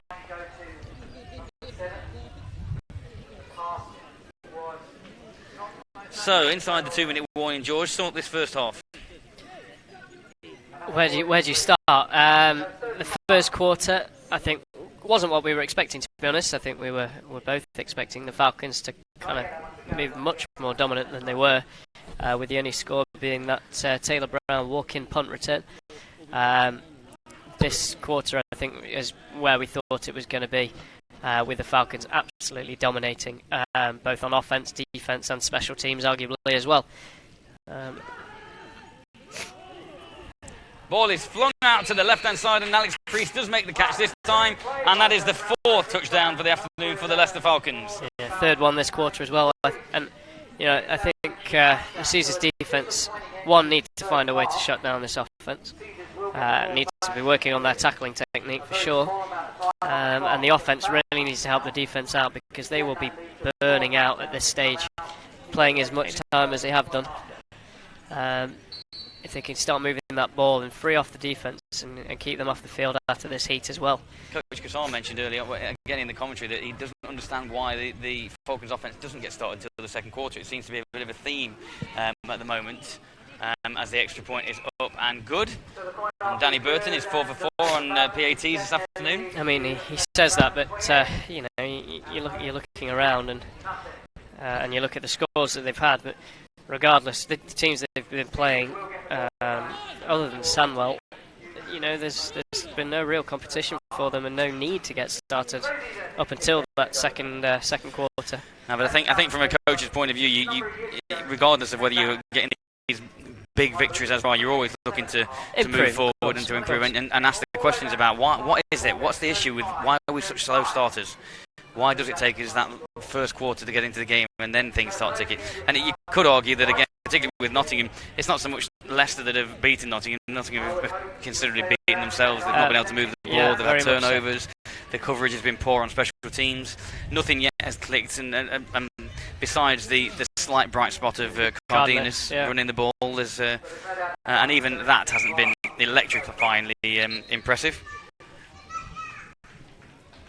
So it will be Nottingham who will receive the ball to close out this second quarter. Danny Burton looking to kick off for the Falcons and see if we can ignite a spark on special teams from a Nottingham perspective with this return.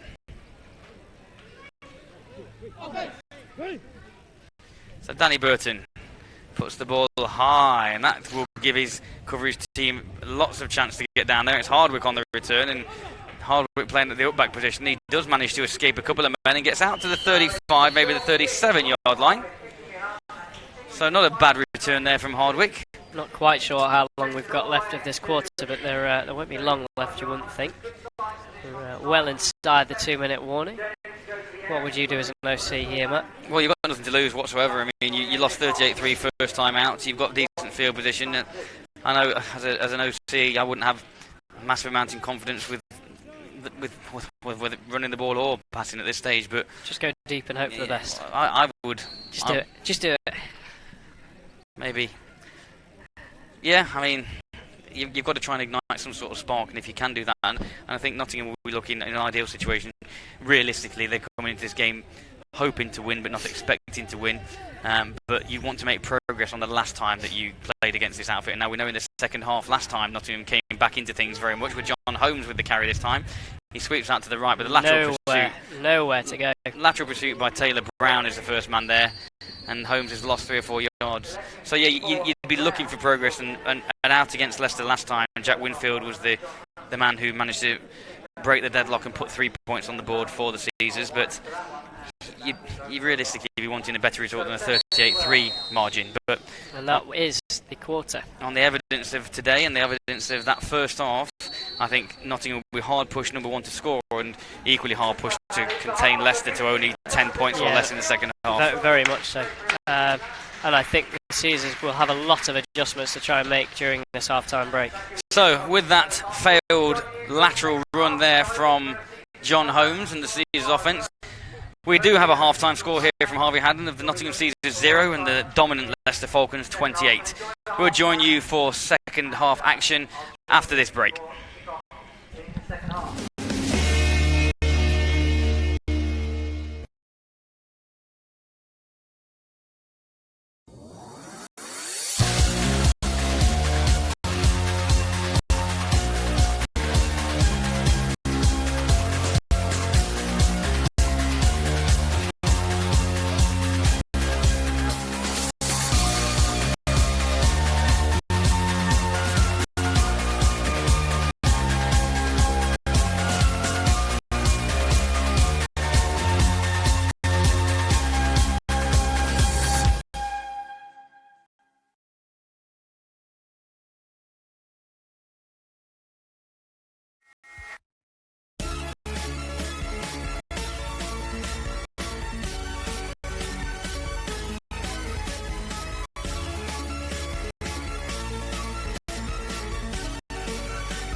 normally when I'm injured, I take it up and get on, but with the calves, you can't do it.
Welcome back here to Harvey Haddon Stadium in Nottingham for the second half of this NFC 1 South matchup this afternoon between the Nottingham Caesars and the Leicester Falcons. Currently, as you can see from the screen, the hometown Caesars see themselves in a significant hole, 28-0 down against the visiting Falcons.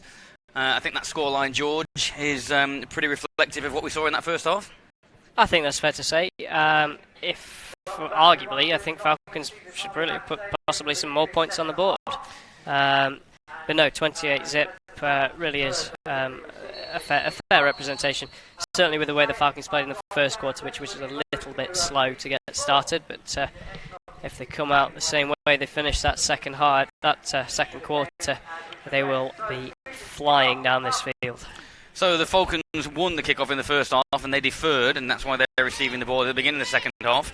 And that's Ogundana with the reception, and he's tackled by Joe McDonald, number 20 for the Caesars, and actually we didn't see him there, I don't think.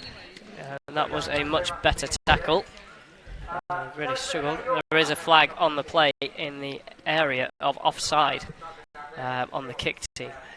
I think that looks like what may well be calling.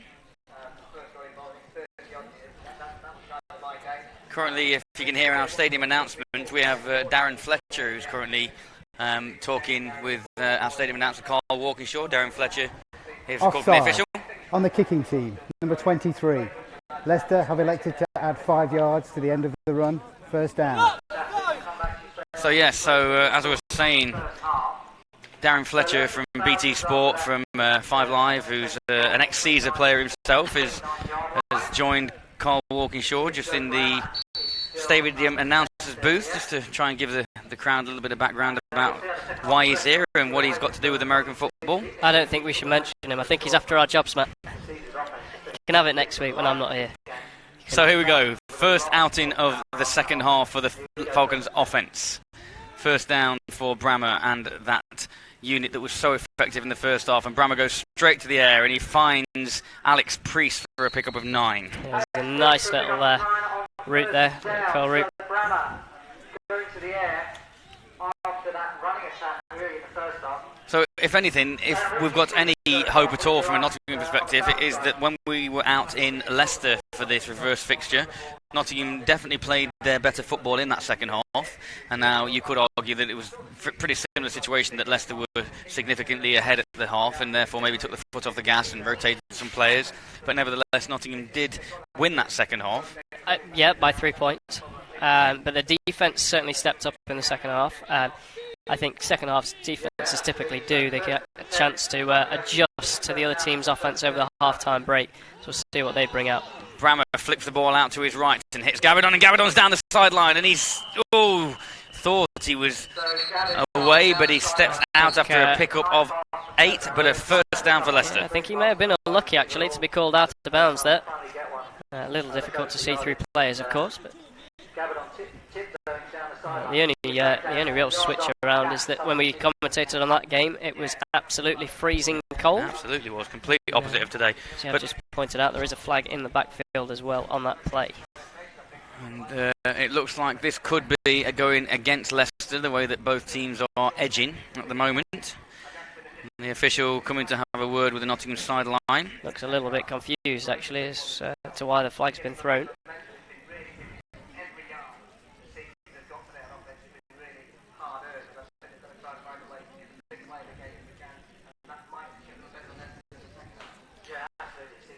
So, still waiting for this official to make his call, and we'll hear from him shortly. At this point, get in touch with us if you can. We heard from a couple of you out there in the first half. We'll give you a shout out over the airways if we can. Here's our official with that call of that latest penalty flag. There are 2 fouls on the play. Holding, offence, number 17. That penalty is declined. We have personal foul, 66 of the offence. That penalty will be accepted. 15-yard penalty, but will remain first down. So, as you heard, 2 penalties against the Falcons that time. Another ill-discipline situation there as well, with it being a personal foul. And with those 2 penalties, if we're adding them together as 2 penalties, even though 1 counts, that's 8 penalties on the afternoon for the Falcons, which will put them in first and 25 yards. First and 25. It's insurmountable for a lot of teams, but I don't think that might be the case as Ogundana takes it off right end, and he's met by 3 or 4 Caesars, including Ashley Matthews, after a pickup of 5. Better team tackling that time from the Caesars defence as well. Looking at Tom Harvey there, just picking himself up. He steps up onto the defence, playing both ways again. Criticised him actually in the varsity game and called him out for his fitness, but he is actually a very, very fit lineman, and I don't want to be belted around the side of the head again. You need to be careful. You do need to be careful. Give some love to that big man. He does graft. He does. So, 2nd and 20, maybe 19 as our graphic shows. 2nd and 19, Leicester.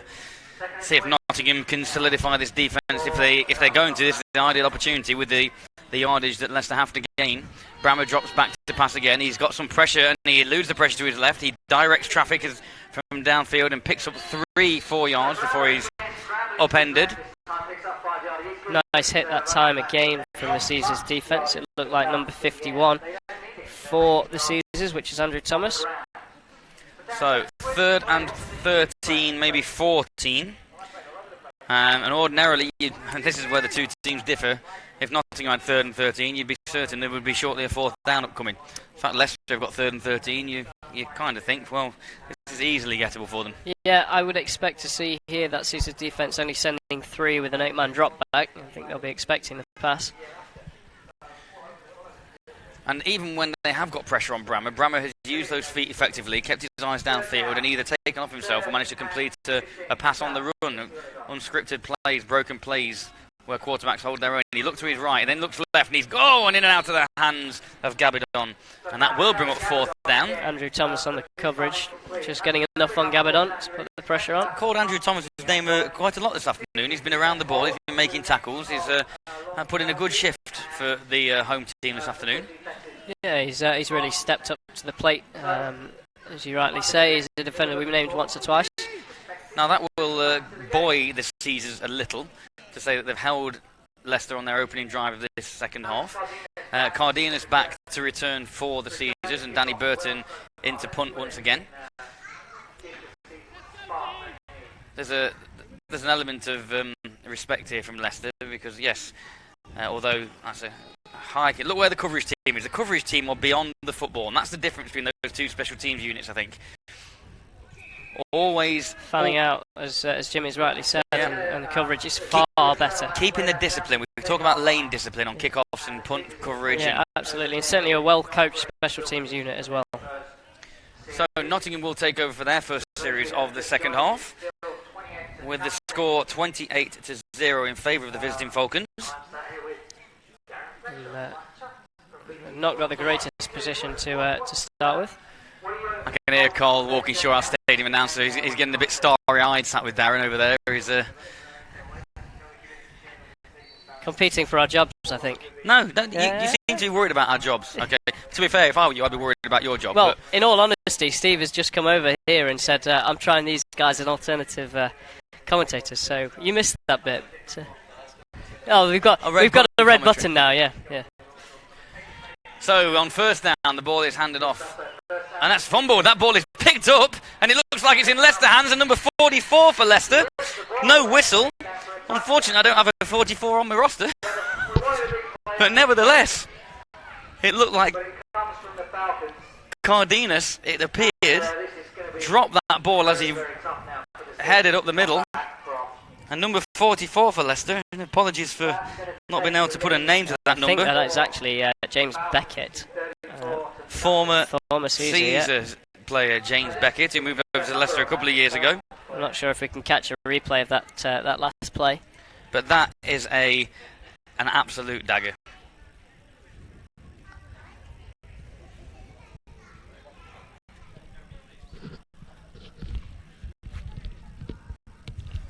So unfortunately, it doesn't appear that we can get you a replay on that one. But Danny Burton is on once again for his 5th extra point attempt of the afternoon.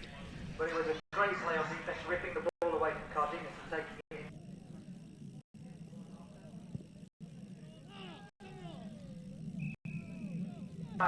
it. So extra point is good, and that extends the Leicester lead to 35-0.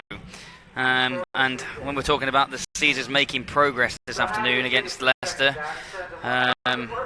it's not looking that way.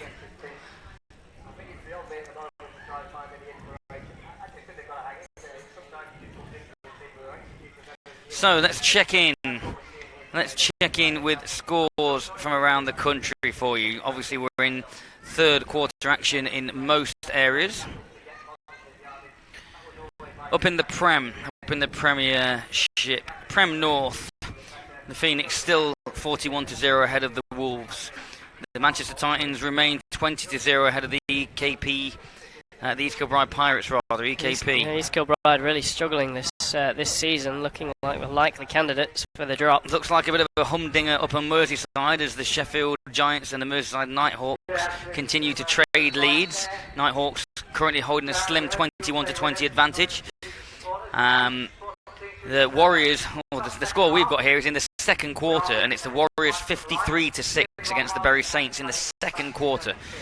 So that obviously will be a running clock, a mercy clock, as Cardenas takes a beautiful ball on his own 2-yard line, and he steps and he tries to get around that first wave of Leicester tacklers, gets up to the 19-yard line before he's brought down. Carrying on with some of the scores here. The NFC 1 North, Lancashire Wolverines 28-6 ahead of the Leeds Bobcat Cats, that's a half-time. Yorkshire Rams 21-0 ahead of Gateshead, that's a half-time. We've already told you that the Northumberland Vikings beat out the Glasgow Tigers 38-0. Sandwell now really pushing their advantage home, 30-6 over the Coventry Jets, and that appears to be still in the first half. It looks like Caesars have actually got one man short. It does, and there's nobody coming. They're going to have to burn a timeout if they're not careful here. And Tom Harvey, unfortunately, is down the sideline there, and forced Nottingham to take a timeout there. Now, I'm not sure he was aware he was supposed to be on the field, to be honest. Timeout. First charge timeout of the second half. And I think that sums up the afternoon for Nottingham, really, when you haven't got the right personnel on there, and you haven't just screamed from the sideline, and it's very, very disappointing. SFC 1 Central, the Sussex Thunder, 38-7 ahead of the Oxford Saints. Aren't many close games this afternoon. Ouse Valley Eagles, 37-14, beating the Bristol Apache. SFC 1 East, the East Kent Mavericks, behind to the Colchester Gladiators by a score of 14-8. NFC 2 Central, Chester Romans 41-0 ahead of the Carlisle Sentinels. The Furness Phantoms 47-14 ahead of the Morecambe-based Storm. These are all second division scores. Staffordshire Surge 36-7 ahead of the Crewe Railroaders. So just had a tweet in from Paul Watson. Tom Harvey is one of the most majestic human beings on the planet. That's even though some Lyman love from a receiver. Even though he didn't know he was meant to be on the field at that point. Anyway, Cardenas gets the football once again, and he's got a good seam, and he's got first down yardage, and it's the first down, I believe, of the afternoon for Nottingham. First down without the penalties, although there is a late flag that's just been thrown through the air. There's two there, actually. And that could be a case of that one step forward, two step back scenario here. So on first down, it's a nice run, but there is a penalty flag. Nottingham appear to be... Are they... is he walking? Yeah, Cardenas is just questioning the official. I know that you've done a number of Super Bowl commentaries. Back 7 in all for the BBC. Is that correct? Which one did you enjoy? So let's just wait for the flag. See what's coming with that. As Jack Winfield checks in. What do you see from well, we'll wait to hear from our official first before I ask you that question. Personal foul, unsportsmanlike conduct, number 32 of the offence, spiking the ball at the official. That will be a 15-yard penalty and remain first down. Oh, and that's really disappointing. That's Alex Cardenas, who, after picking up that first down, has spiked the ball in front of the official. And that's an unsportsmanlike foul, and we'll march them back 15. A poor foul to give up when you've just run for 12 yards as well. So if you were with us pre-game, you would have heard from GM of the Falcons, Guy Kersey, who we managed to do a live link with over in Florida. And he was talking to us about the way that the Falcons have been structured this year in terms of subs and subscriptions, and the way that players contribute to the club. And he also mentioned about the UK AFL, the new venture which is being looked into by a number of GMs around the country. It'll be an interesting one to see how or if that one comes off, and whether it will be a positive move or not for the British game. Well, like anything, there are going to be people who are in favour of it, there are going to be people against it. It's the same with anything when change occurs. And I think it's one of those where if you don't try it, you'll never know. It's either going to work or it's not. So first down, Denning drops the ball over the top looking for Winfield. Oh, and Winfield there was kind of looking at the ball, looking at the defender, looking at the ball, looking at the defender. Didn't really seem to me like he was wanting that football. I'm not entirely sure it was Winfield the targeted man. There was actually another receiver on top of the defensive back. And for me, it was a very lofted football as well. Yeah, that's, like you say, those footballs are sort of just being, as you say, lofted. There doesn't seem to be any sort of real conviction in the throws.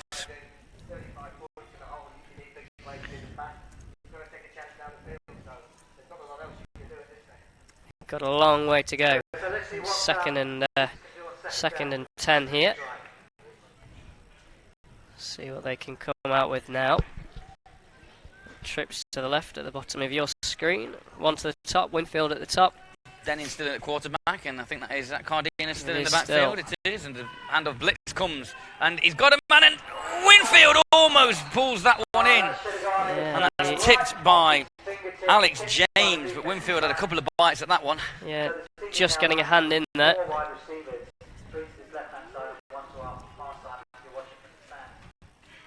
So third down, and he did have a chance there because Leicester did bring the heat that time, and therefore, as a result, the coverage was less, and he did have Winfield there, but just... Certainly the right read, just not quite the execution. So third and 10 once again. I think we've got a little bit of a Twitter battle going on. Fuselage UK once again. Paul Watson 98 who's just tweeted about Tom Harvey. Alex Cardenas has the most majestic calf muscles known to man. This is getting strange. There's a lot of love going weird on there as Denning drops back once again. Pressure coming. Oh, and that ball is drifted 5 yards out. It of was bounds. a wonderful grab by Coach Giles on the sideline, though.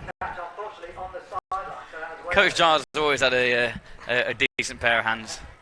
Played in numerous positions in his playing career, from quarterback to running back to linebacker to receiver to defensive end. He's been all over the field. Is that progression through age? Very much closer to the line. Very much progression through age. Absolutely. But no, he was a very skillful contributor to the game in his playing days. Was Coach Giles.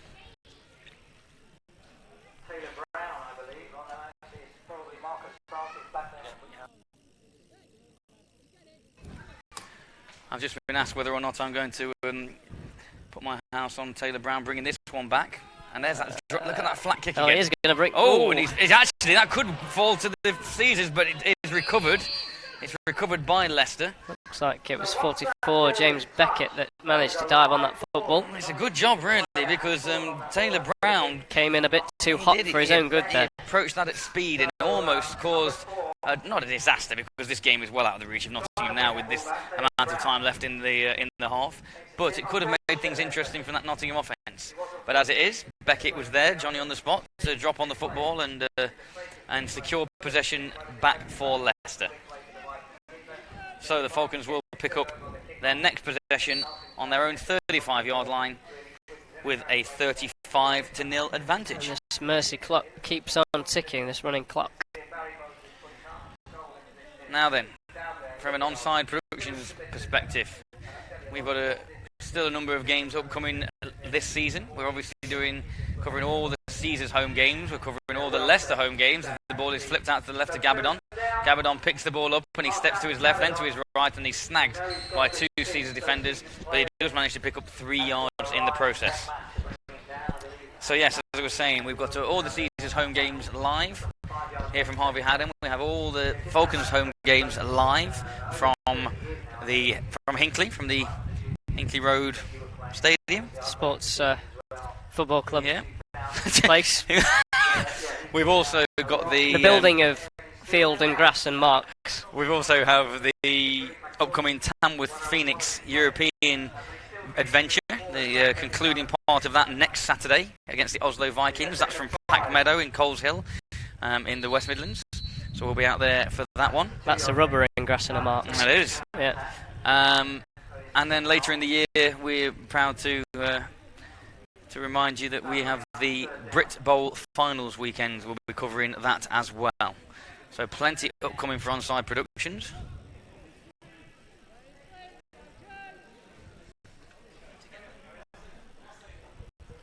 And third down upcoming for Leicester.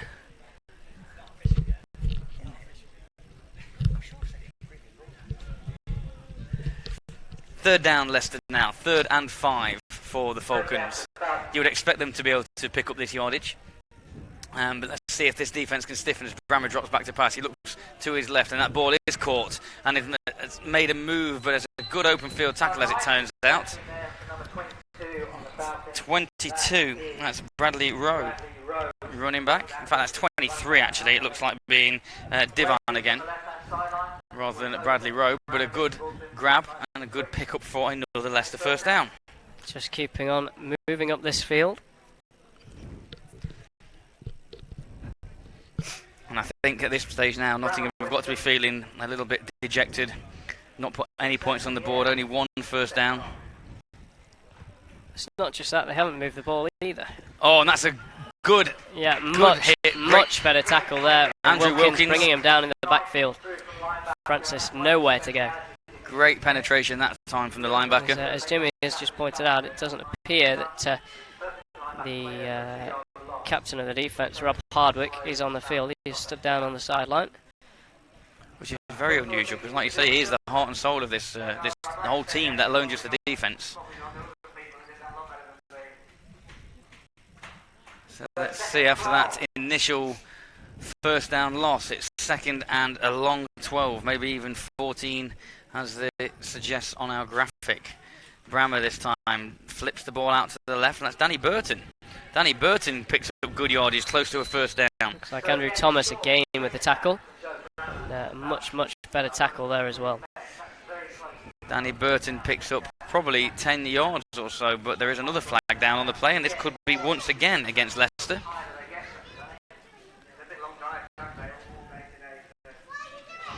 It is pointed against the Falcons, so that will be their 9th of the afternoon. Number 17 of the offence, 10-yard penalty from the spot of the foul, repeats 2nd down. So, but for these penalties, Leicester no doubt would be much further ahead. But they do seem to be shooting themselves in the foot, and I know at the end of this game you will see Coach Cassar making this team do crossfields as a result. He mentioned that would be what would be happening should the discipline not be up to standard, and I don't think 9 penalties on the afternoon could be considered up to standard. It will bring them up to around about 2nd and 17 on this play. So this time under centre is Brammer, and he drops back and he looks back to pass, and he passes that ball over, and it is hit, and that's Tom Jarrett with the reception, and Jarrett picks up the penalty yardage. Looks like he picks up about 8 yards there. It's going to put them in a 3rd and 9 situation. A situation where some may say, I'd bet my house there is a late flag also just been thrown towards the direction of the defence, so I suspect this may well be unsportsmanlike. And you can see the difference between Brammer and Cy Dennett at the moment is that Brammer's passes are just on target. Yes. You know, it's and actually the coverage, every receiver is catching the football without a defender close to them. There just seems to be far more conviction on that Falcons offence. Receivers coming to meet the ball, and Brammer really zinging it in. It's reminiscent, a lot of the completions, reminiscent of what we saw in Tamworth, where with the little 5-6 yard hitch or hook patterns, and the ball's fired in. And you know that's all you really need to do. You drive your DB backwards as a receiver, plant your foot in the ground, turn and wait, and that ball should be there. And I mean, if it's not difficult football philosophy, but it needs practice. It needs, like anything in this game, reps are important. Contact us here at the show if you'd like to get in touch and tell us your thoughts for the afternoon. We have 2 dead ball fouls, unsportsmanlike conduct, number 95 of White. We have unsportsmanlike conduct, number 31 of Red. Those fouls will offset. It will remain 3rd down. So there we go. They will offset, so they do still count. I'm going to tally them up. 2nd of the afternoon for Nottingham, but the 10th now, therefore, for the Leicester Falcons. Some big yardage penalties as well. Face mask for 15 yards, number of holds, a number of unsportsmanlike conducts as well. So a big 3rd down coming here particularly for Nottingham. 35-0 ahead are the Falcons. So realistically, this game is out of sight as far as the victor is concerned. Nottingham will be dropping to 2 and 3, and the Falcons will continue their perfect season, 5-0 after this one. Brammer in the backfield again with 1 man behind him, 2 receivers either side, and he's going to the air once again on 3rd down. Flips it out, and the pass is caught by Gabidon, and he's going to mark him short. Yeah, a yard short of 1st down, so that will bring up 4th down, but they're going to go for this, George. Would you, per se, bet a building of bricks on it that you may possess? Once I see the formation, I'll tell you whether I think they're going to get it or not. If they bring the punter out, and Brammer's coming back onto the field, so yes, I will. Bet a building of bricks that you have title to. Indeed. I do think I have the confidence that the Falcons will pick up the required yardage to keep me in a house this evening. I will not be betting a prized possession of mine. Jimmy predicting a pitch to the running back here, and actually it's Brammer who takes the sneak, and actually... Is that a house that's just gone up for sale? Actually, that looks like being... No, it does look like they've given the 1st down. The officials, I think you've been paying them off. I shouldn't say that, of course, but... Now Wilkins isn't happy with that call, and unfortunately we haven't got replay at the moment, so we're unable to see whether or not Brammer did extend the ball over the 1st down marker, but and Ashley Matthews not happy. And that is the end of the 3rd quarter. Indeed it is, with the score here from Harvey Haddon of the Nottingham Caesars 0 and the Leicester Falcons 35. I can't believe you've got away with that one again. Now, And that's a defensive penalty. we should have mentioned this earlier. 35-0. Running clock, are we at? We've mentioned it several times. You've just not been with us. I wasn't really listening to you. I tend not to if I can help it. I try and concentrate more on my own. I can't even think what I'm concentrating on. But they're still discussing. That late flag, I would think, is going to be an unsportsmanlike, perhaps on 22 of the Caesars. Andrew Wilkins. For chatting too much to the official. Although it appears like they're speaking to someone else. So that is the end of the third period anyway. So one left here in Nottingham with the score of the Leicester Falcons 35 and the Nottingham Caesars 0. Please, still got a chance to get in touch with us here and tell us where you're watching from. Tell us who you're supporting. Do you know anybody in the game? Are you watching from outside of the UK? We would love to hear from you with our regular hashtag. Today it's not versus Le, L-E-I. So please do get in touch. Try and keep you updated on scores from around the country as well. And as I say that, we can see that in the Prem. Where are we here then? Here we go. Still 41-0. Tamworth against Edinburgh. 27-0 now. The Titans ahead of the Pirates. The Giants have jumped into the lead, and a significant lead in the third quarter. 33-21 ahead of the Merseyside Nighthawks. Bring you more scores as we go. First down, Leicester.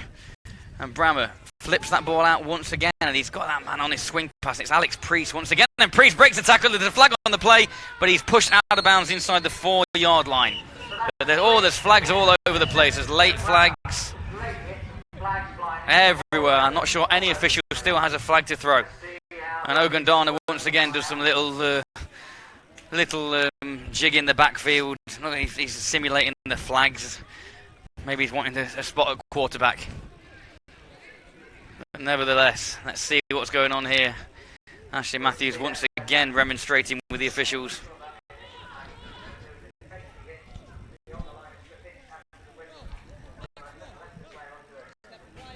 Let's have a look. Let's see if they can sort this one out. It's being pointed towards Nottingham. I think Nottingham now with 35-0 down are losing a little composure at this stage in the heat of this early June afternoon at Harvey Haddon.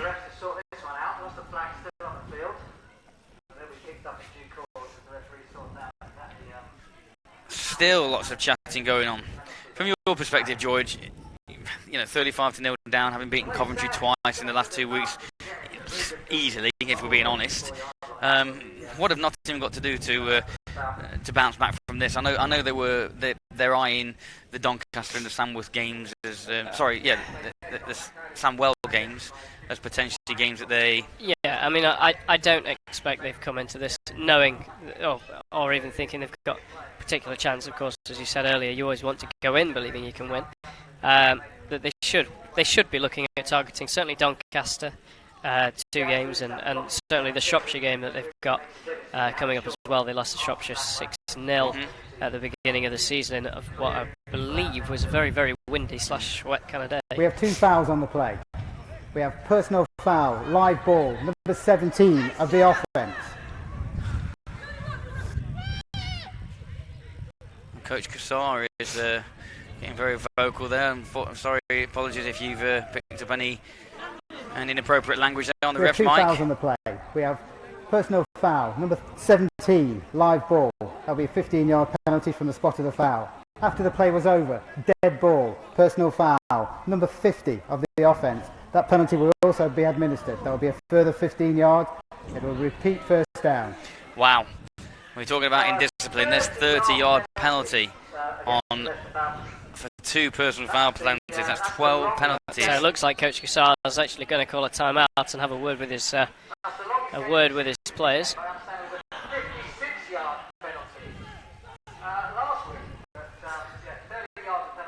So Nottingham do have an opportunity now to surely. I mean, it's an absolute killer if you end up giving up a first down from here, which what does amount to, as you can see on screen, about 1st and 36. Yeah, Coach Cassar absolutely furious at the officials.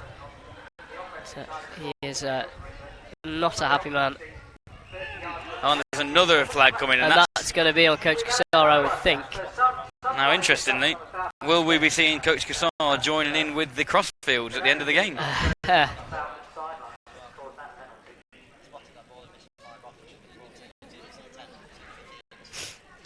So yeah, all sorts of things going on here, and Ashley Matthews talking to the referee at the moment, just trying to clear stuff up, and Ashley's...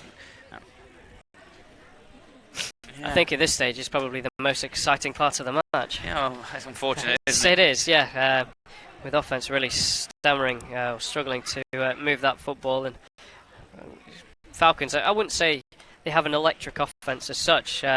You know, it's not a pretty offense, but it's efficient. Yeah, it does what it does what it's designed to do, doesn't absolutely. it? It's efficient, it's effective. The ball gets moving, and the points are put up. It's. So let's see what this call is, but I'm sure it's going to be a personal foul against Coach Cassar.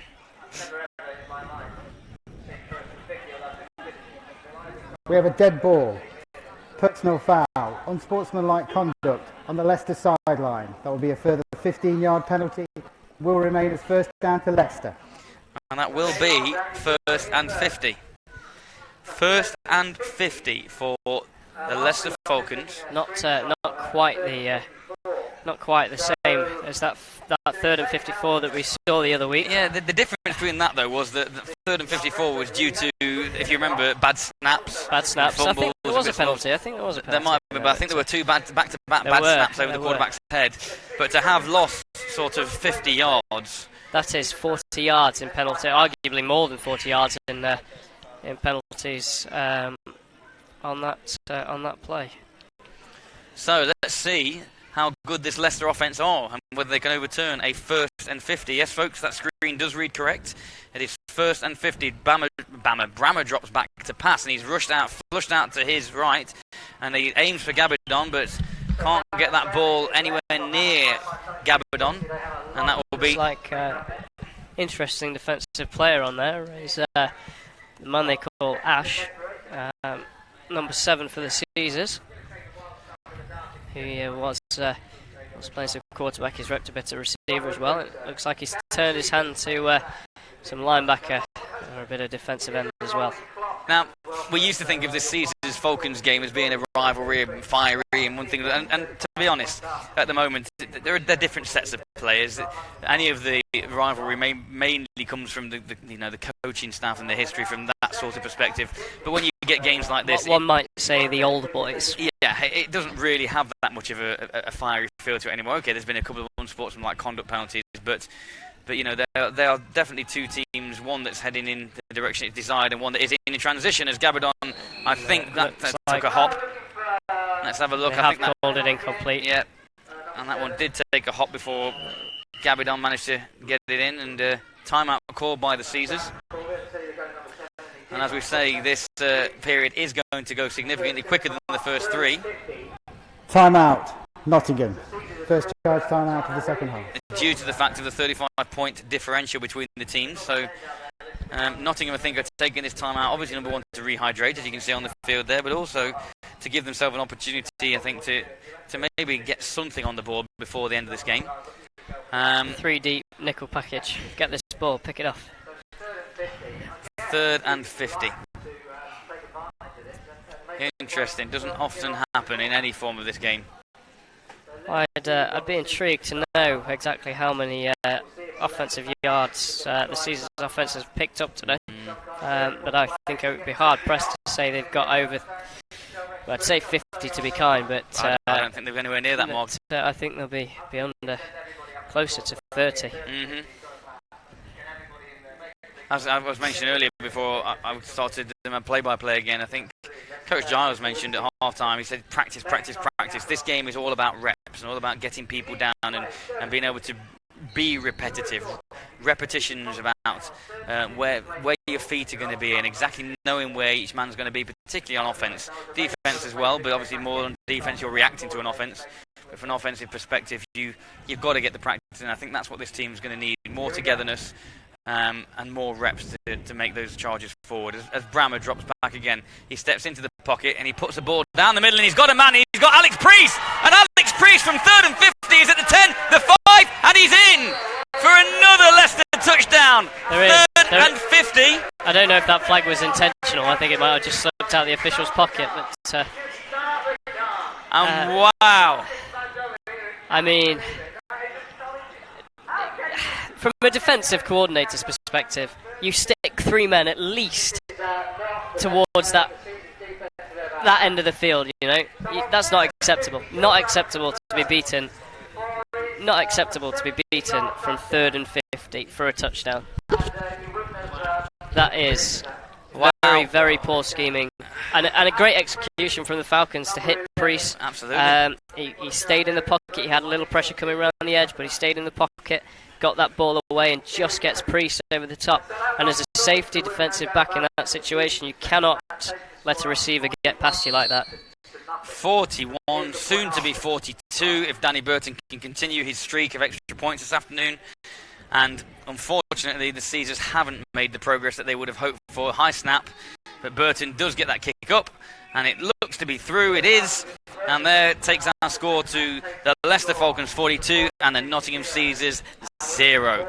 Now then, I know Coach Cassar, and I know this Leicester team, they'll be looking for that 50. They certainly will, and particularly with Coach Cassar's, how do I put it nicely, with the officials' spat maybe, I don't know. He will be fuming, no doubt, and he'll be looking to take it out on the Caesars. Indeed. So, let's see if Nottingham, with Cardenas and Hardwick back deep to receive, can put any shine at all on what has been, it's fair to say, an abysmal Caesars performance this afternoon in all facets of play. It's hard to be, you know, it's hard to be over-critical, but I think that's fair to say. I mean, they don't even look like they've come out to even compete today.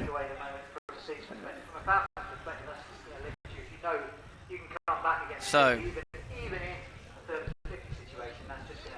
Nottingham will be receiving this next kickoff once again after the latest touchdown.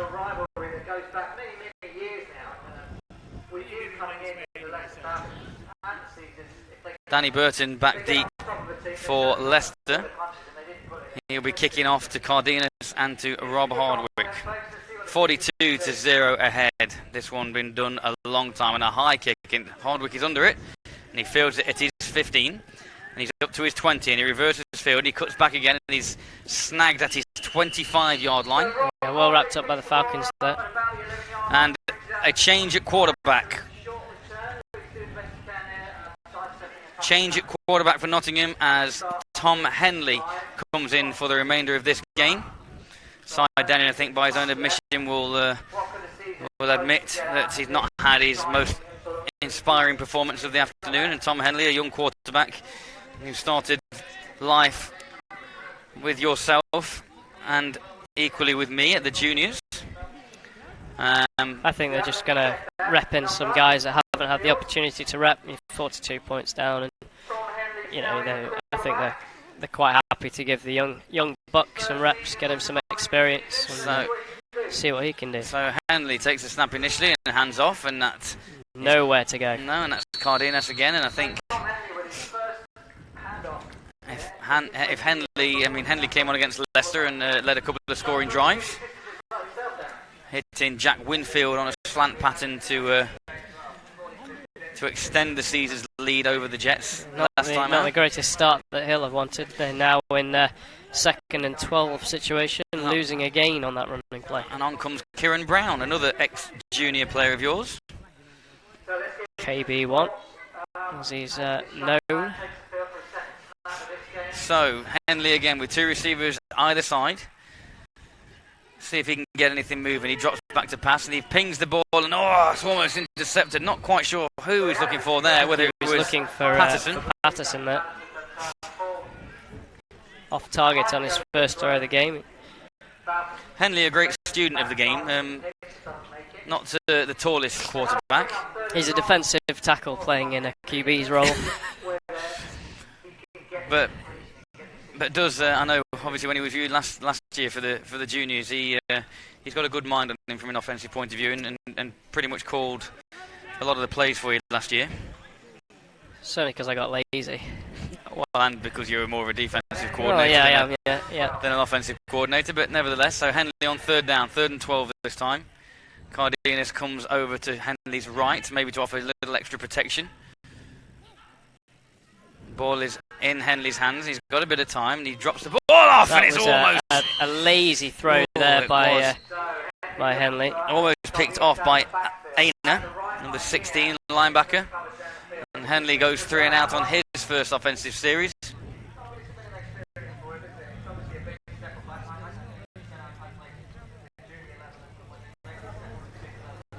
Timeout called Leicester.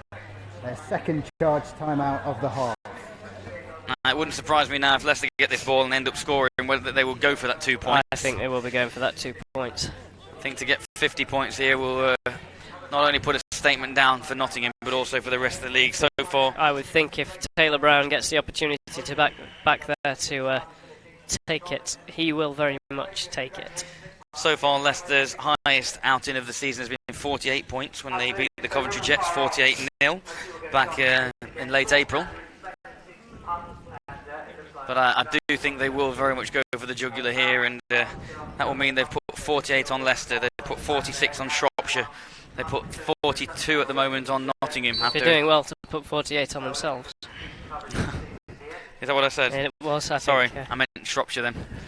And then 48 on Coventry as Winfield again out-kicks his coverage really. Is going. And here we go, let's see what Brown can do this time. He's away, he's over midfield, and he's still on his feet at the 30, and he's still on his feet at the 20 and the 25. He's round the corner at the 15, flag. the 10, the 5, and at the moment he's in for his second punt return touchdown of the afternoon. But let's see if that's coming back, because there is, as you've mentioned, a flag on the play. Let's have a look as the officials. I do think this one is coming back.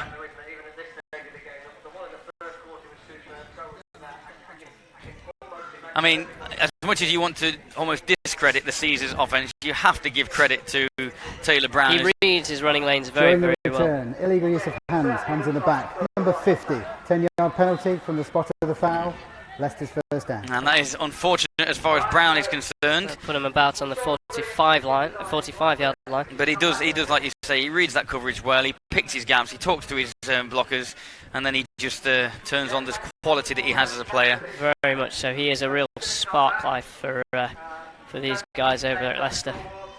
So let's see if the Falcons can indeed add to that 42 points. Again, cannot be too long left in this game here this afternoon with the 35-point differential that we currently have. Nevertheless, Nottingham will want to salvage some pride in not allowing the Falcons to get that 50 points.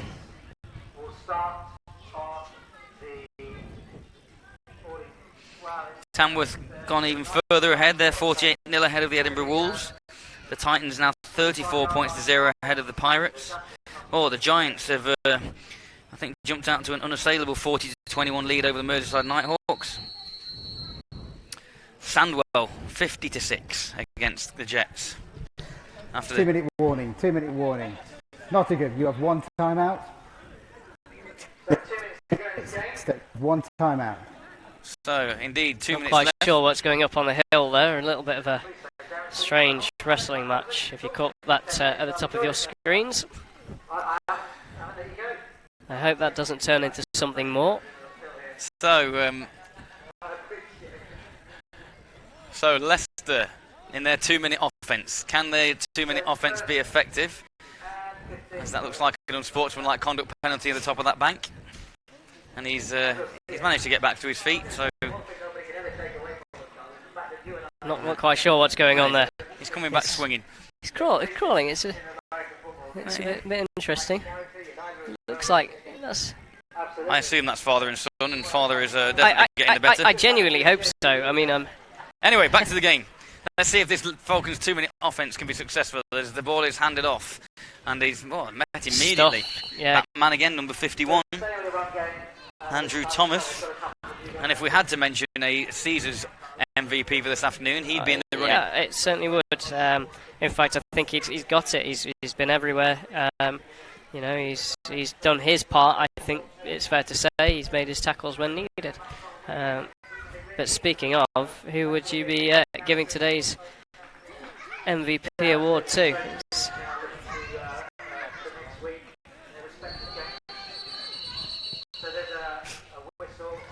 So whistle before that play could even get going. Dead ball prior to the snap. False start. Number 73 of the offence. 5-yard penalty. Remains second down. 14th penalty of the afternoon. So who would you be looking at for MVP? Difficult. Well, I mean, you've got to look at any of the three running backs. You look at Gums, you look at Francis, you look at Ogundana. Falcons' offensive line will be a good shout. Like we mentioned earlier on, those boys don't get a lot of credit, but they've obviously protected Brammer. He's been clean all afternoon. And once again, pressure coming, and Brammer's looking up top, but that one is hanging up there, and Hardwick intercepts at his 20. So a bright spot of the afternoon for the Caesars, and Hardwick on his feet up to midfield, and he's still on his feet, and he's pushed out of bounds at the Leicester 35-yard line. So a bright spot for the Caesars defence, and I don't really know what Brammer was thinking, because that one almost looked like a punt. Yeah, that was very much lofted up there. Hardwick did well, actually, trying to take it over his head, but he'll be happy with that play. But the rest of the game, he will be. And you would assume, unless Timeout, Nottingham. Their third and final timeout. 30 seconds left in the game. Well, that's nice to see a little bit of fight there from Nottingham as well, taking a timeout. Obviously thinking to themselves, well, you know what, we're inside Leicester territory. Let's see if we can put something on the board in these last 30 seconds. Hopeful, but in the end, we've got replay of this, and look, that ball just hangs in the air, and Hardwick goes up and does take that ball really well out of the air, picks it up at his own 20, and then manages to get back at least 30-40 yards into Falcons territory before he's smashed out of bounds. So, let's see what Nottingham can muster for this last 30 seconds. Henley in the quarterback, Cardenas alongside him, 3 receivers over to the right-hand side. Deep ball, Hail Mary. You would think that might be what's coming. Taylor Brown, oh no, it's flicked over to the left-hand side to Cardenas, who tries to get around the end, but nothing doing there. And there may well be time for one more play, but there are no timeouts. The clock is running because it was a running play. So let's see if the Caesars can get anything in quickly. Let's have a look. They're running back. Taylor Brown quickly lurking at the back there. That one high safety, almost punt return. Even if the ball does get completed, I don't think Brown's going to allow anything to go his way. Henley puts the ball up, and that indeed is going to be picked off by Brown. And Brown tries to look to run the clock out, and actually he may well to see if he can run back, and he just jogs out of bounds at the 15. And I think that will more or less be that for this one this afternoon. And the ball looks like it is being hoisted into the air by the official. Gets out to the referee, who pops that ball high to gives us a final score here in Nottingham this afternoon of the Leicester Falcons 42 and the Nottingham Caesars 0. I don't think there was anything wrong at the end of that play. I mean, obviously you didn't get the completion, but just chuck it deep. One play left, give it a crack. It didn't quite come off, and Taylor Brown gets another stat to add to his long list of impressive stats. So the only real slight Leicester whole performance this afternoon was those 14 penalties, and that pick at the end from Rob Hardwick. But other than that, I think Leicester have firmly stamped their dominance on this league, and equally put their name on the fact that they are without doubt favourites for promotion from this particular division. Whether or not they're able to outgun the guys in the NFC North remains to be seen, but that's for another day. That will put them at 5-0, and really the only challenges from what I've seen so far will be the Samuel Steelers. And I think Nottingham's perspective, they'll be looking obviously for Doncaster in a couple of weeks' time. But next up for the Caesars are the Sandwell Steelers, who visit Nottingham this time next week. And you will join us here for that, all being well, next Sunday for a 2:30 kickoff. George, sum up then, if you've got to give sort of appraisals for both teams on that performance this afternoon. If you take away the positives, we'll start with the Caesars, because it's probably the hardest one to take positives away. That pick at the end was nice. The defence stepped it up in the second half. You can argue, of course, that Falcons may have stepped off the gas, but the defence only allowed 7 points in the second half. So from that perspective, you can take those away. For the Falcons, I mean, you know, their big issue, clearly from what we've written down today, is their penalty situation, their discipline. And if you step into the Premiership, or if you step across into other divisions in this league, 14 penalties is going to be the deciding factor. And that may well decide whether they make it through the first playoff round or not. And that's something they're going to have to work on. Can you see Nottingham bouncing back from this, having now in 2 games with Leicester conceded nearly, in fact, conceded over 80 points? I mean, they knew, I think, coming into this game, it wasn't a winnable game. You know, we look who's coming up. Sandwell's going to be a tough game next week. Whether they can recover quite that quickly to put up a real challenge against Sandwell, I'm not sure. But as we said earlier, they'll be targeting those Doncaster games, ideally, and then Shropshire as well, to try and go 5-5, I would guess. From Falcons' perspective, of course, they'll be looking to go 10-0 with what is looking likely the Sandwell Steelers as their only real rivals for this division crown.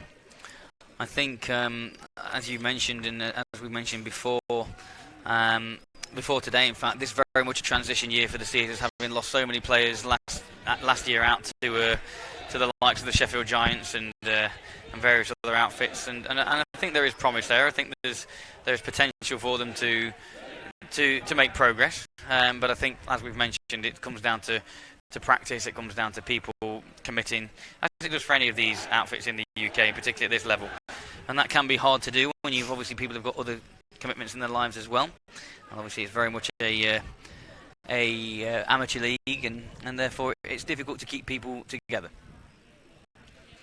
So, just to wrap up a few other scores, up-to-date scores from around the country before we leave you this afternoon. In the Prem North, the Phoenix now 55-0 ahead of the Edinburgh Wolves. Manchester Titans 41-0 against the East Kilbride Pirates. Merseyside and Sheffield have very much the advantage there, 40 points to 27. In the Prem South, the Blitz 34-7 ahead of the Farnham Knights. The London Warriors running out 53-6 winners against the Bury Saints.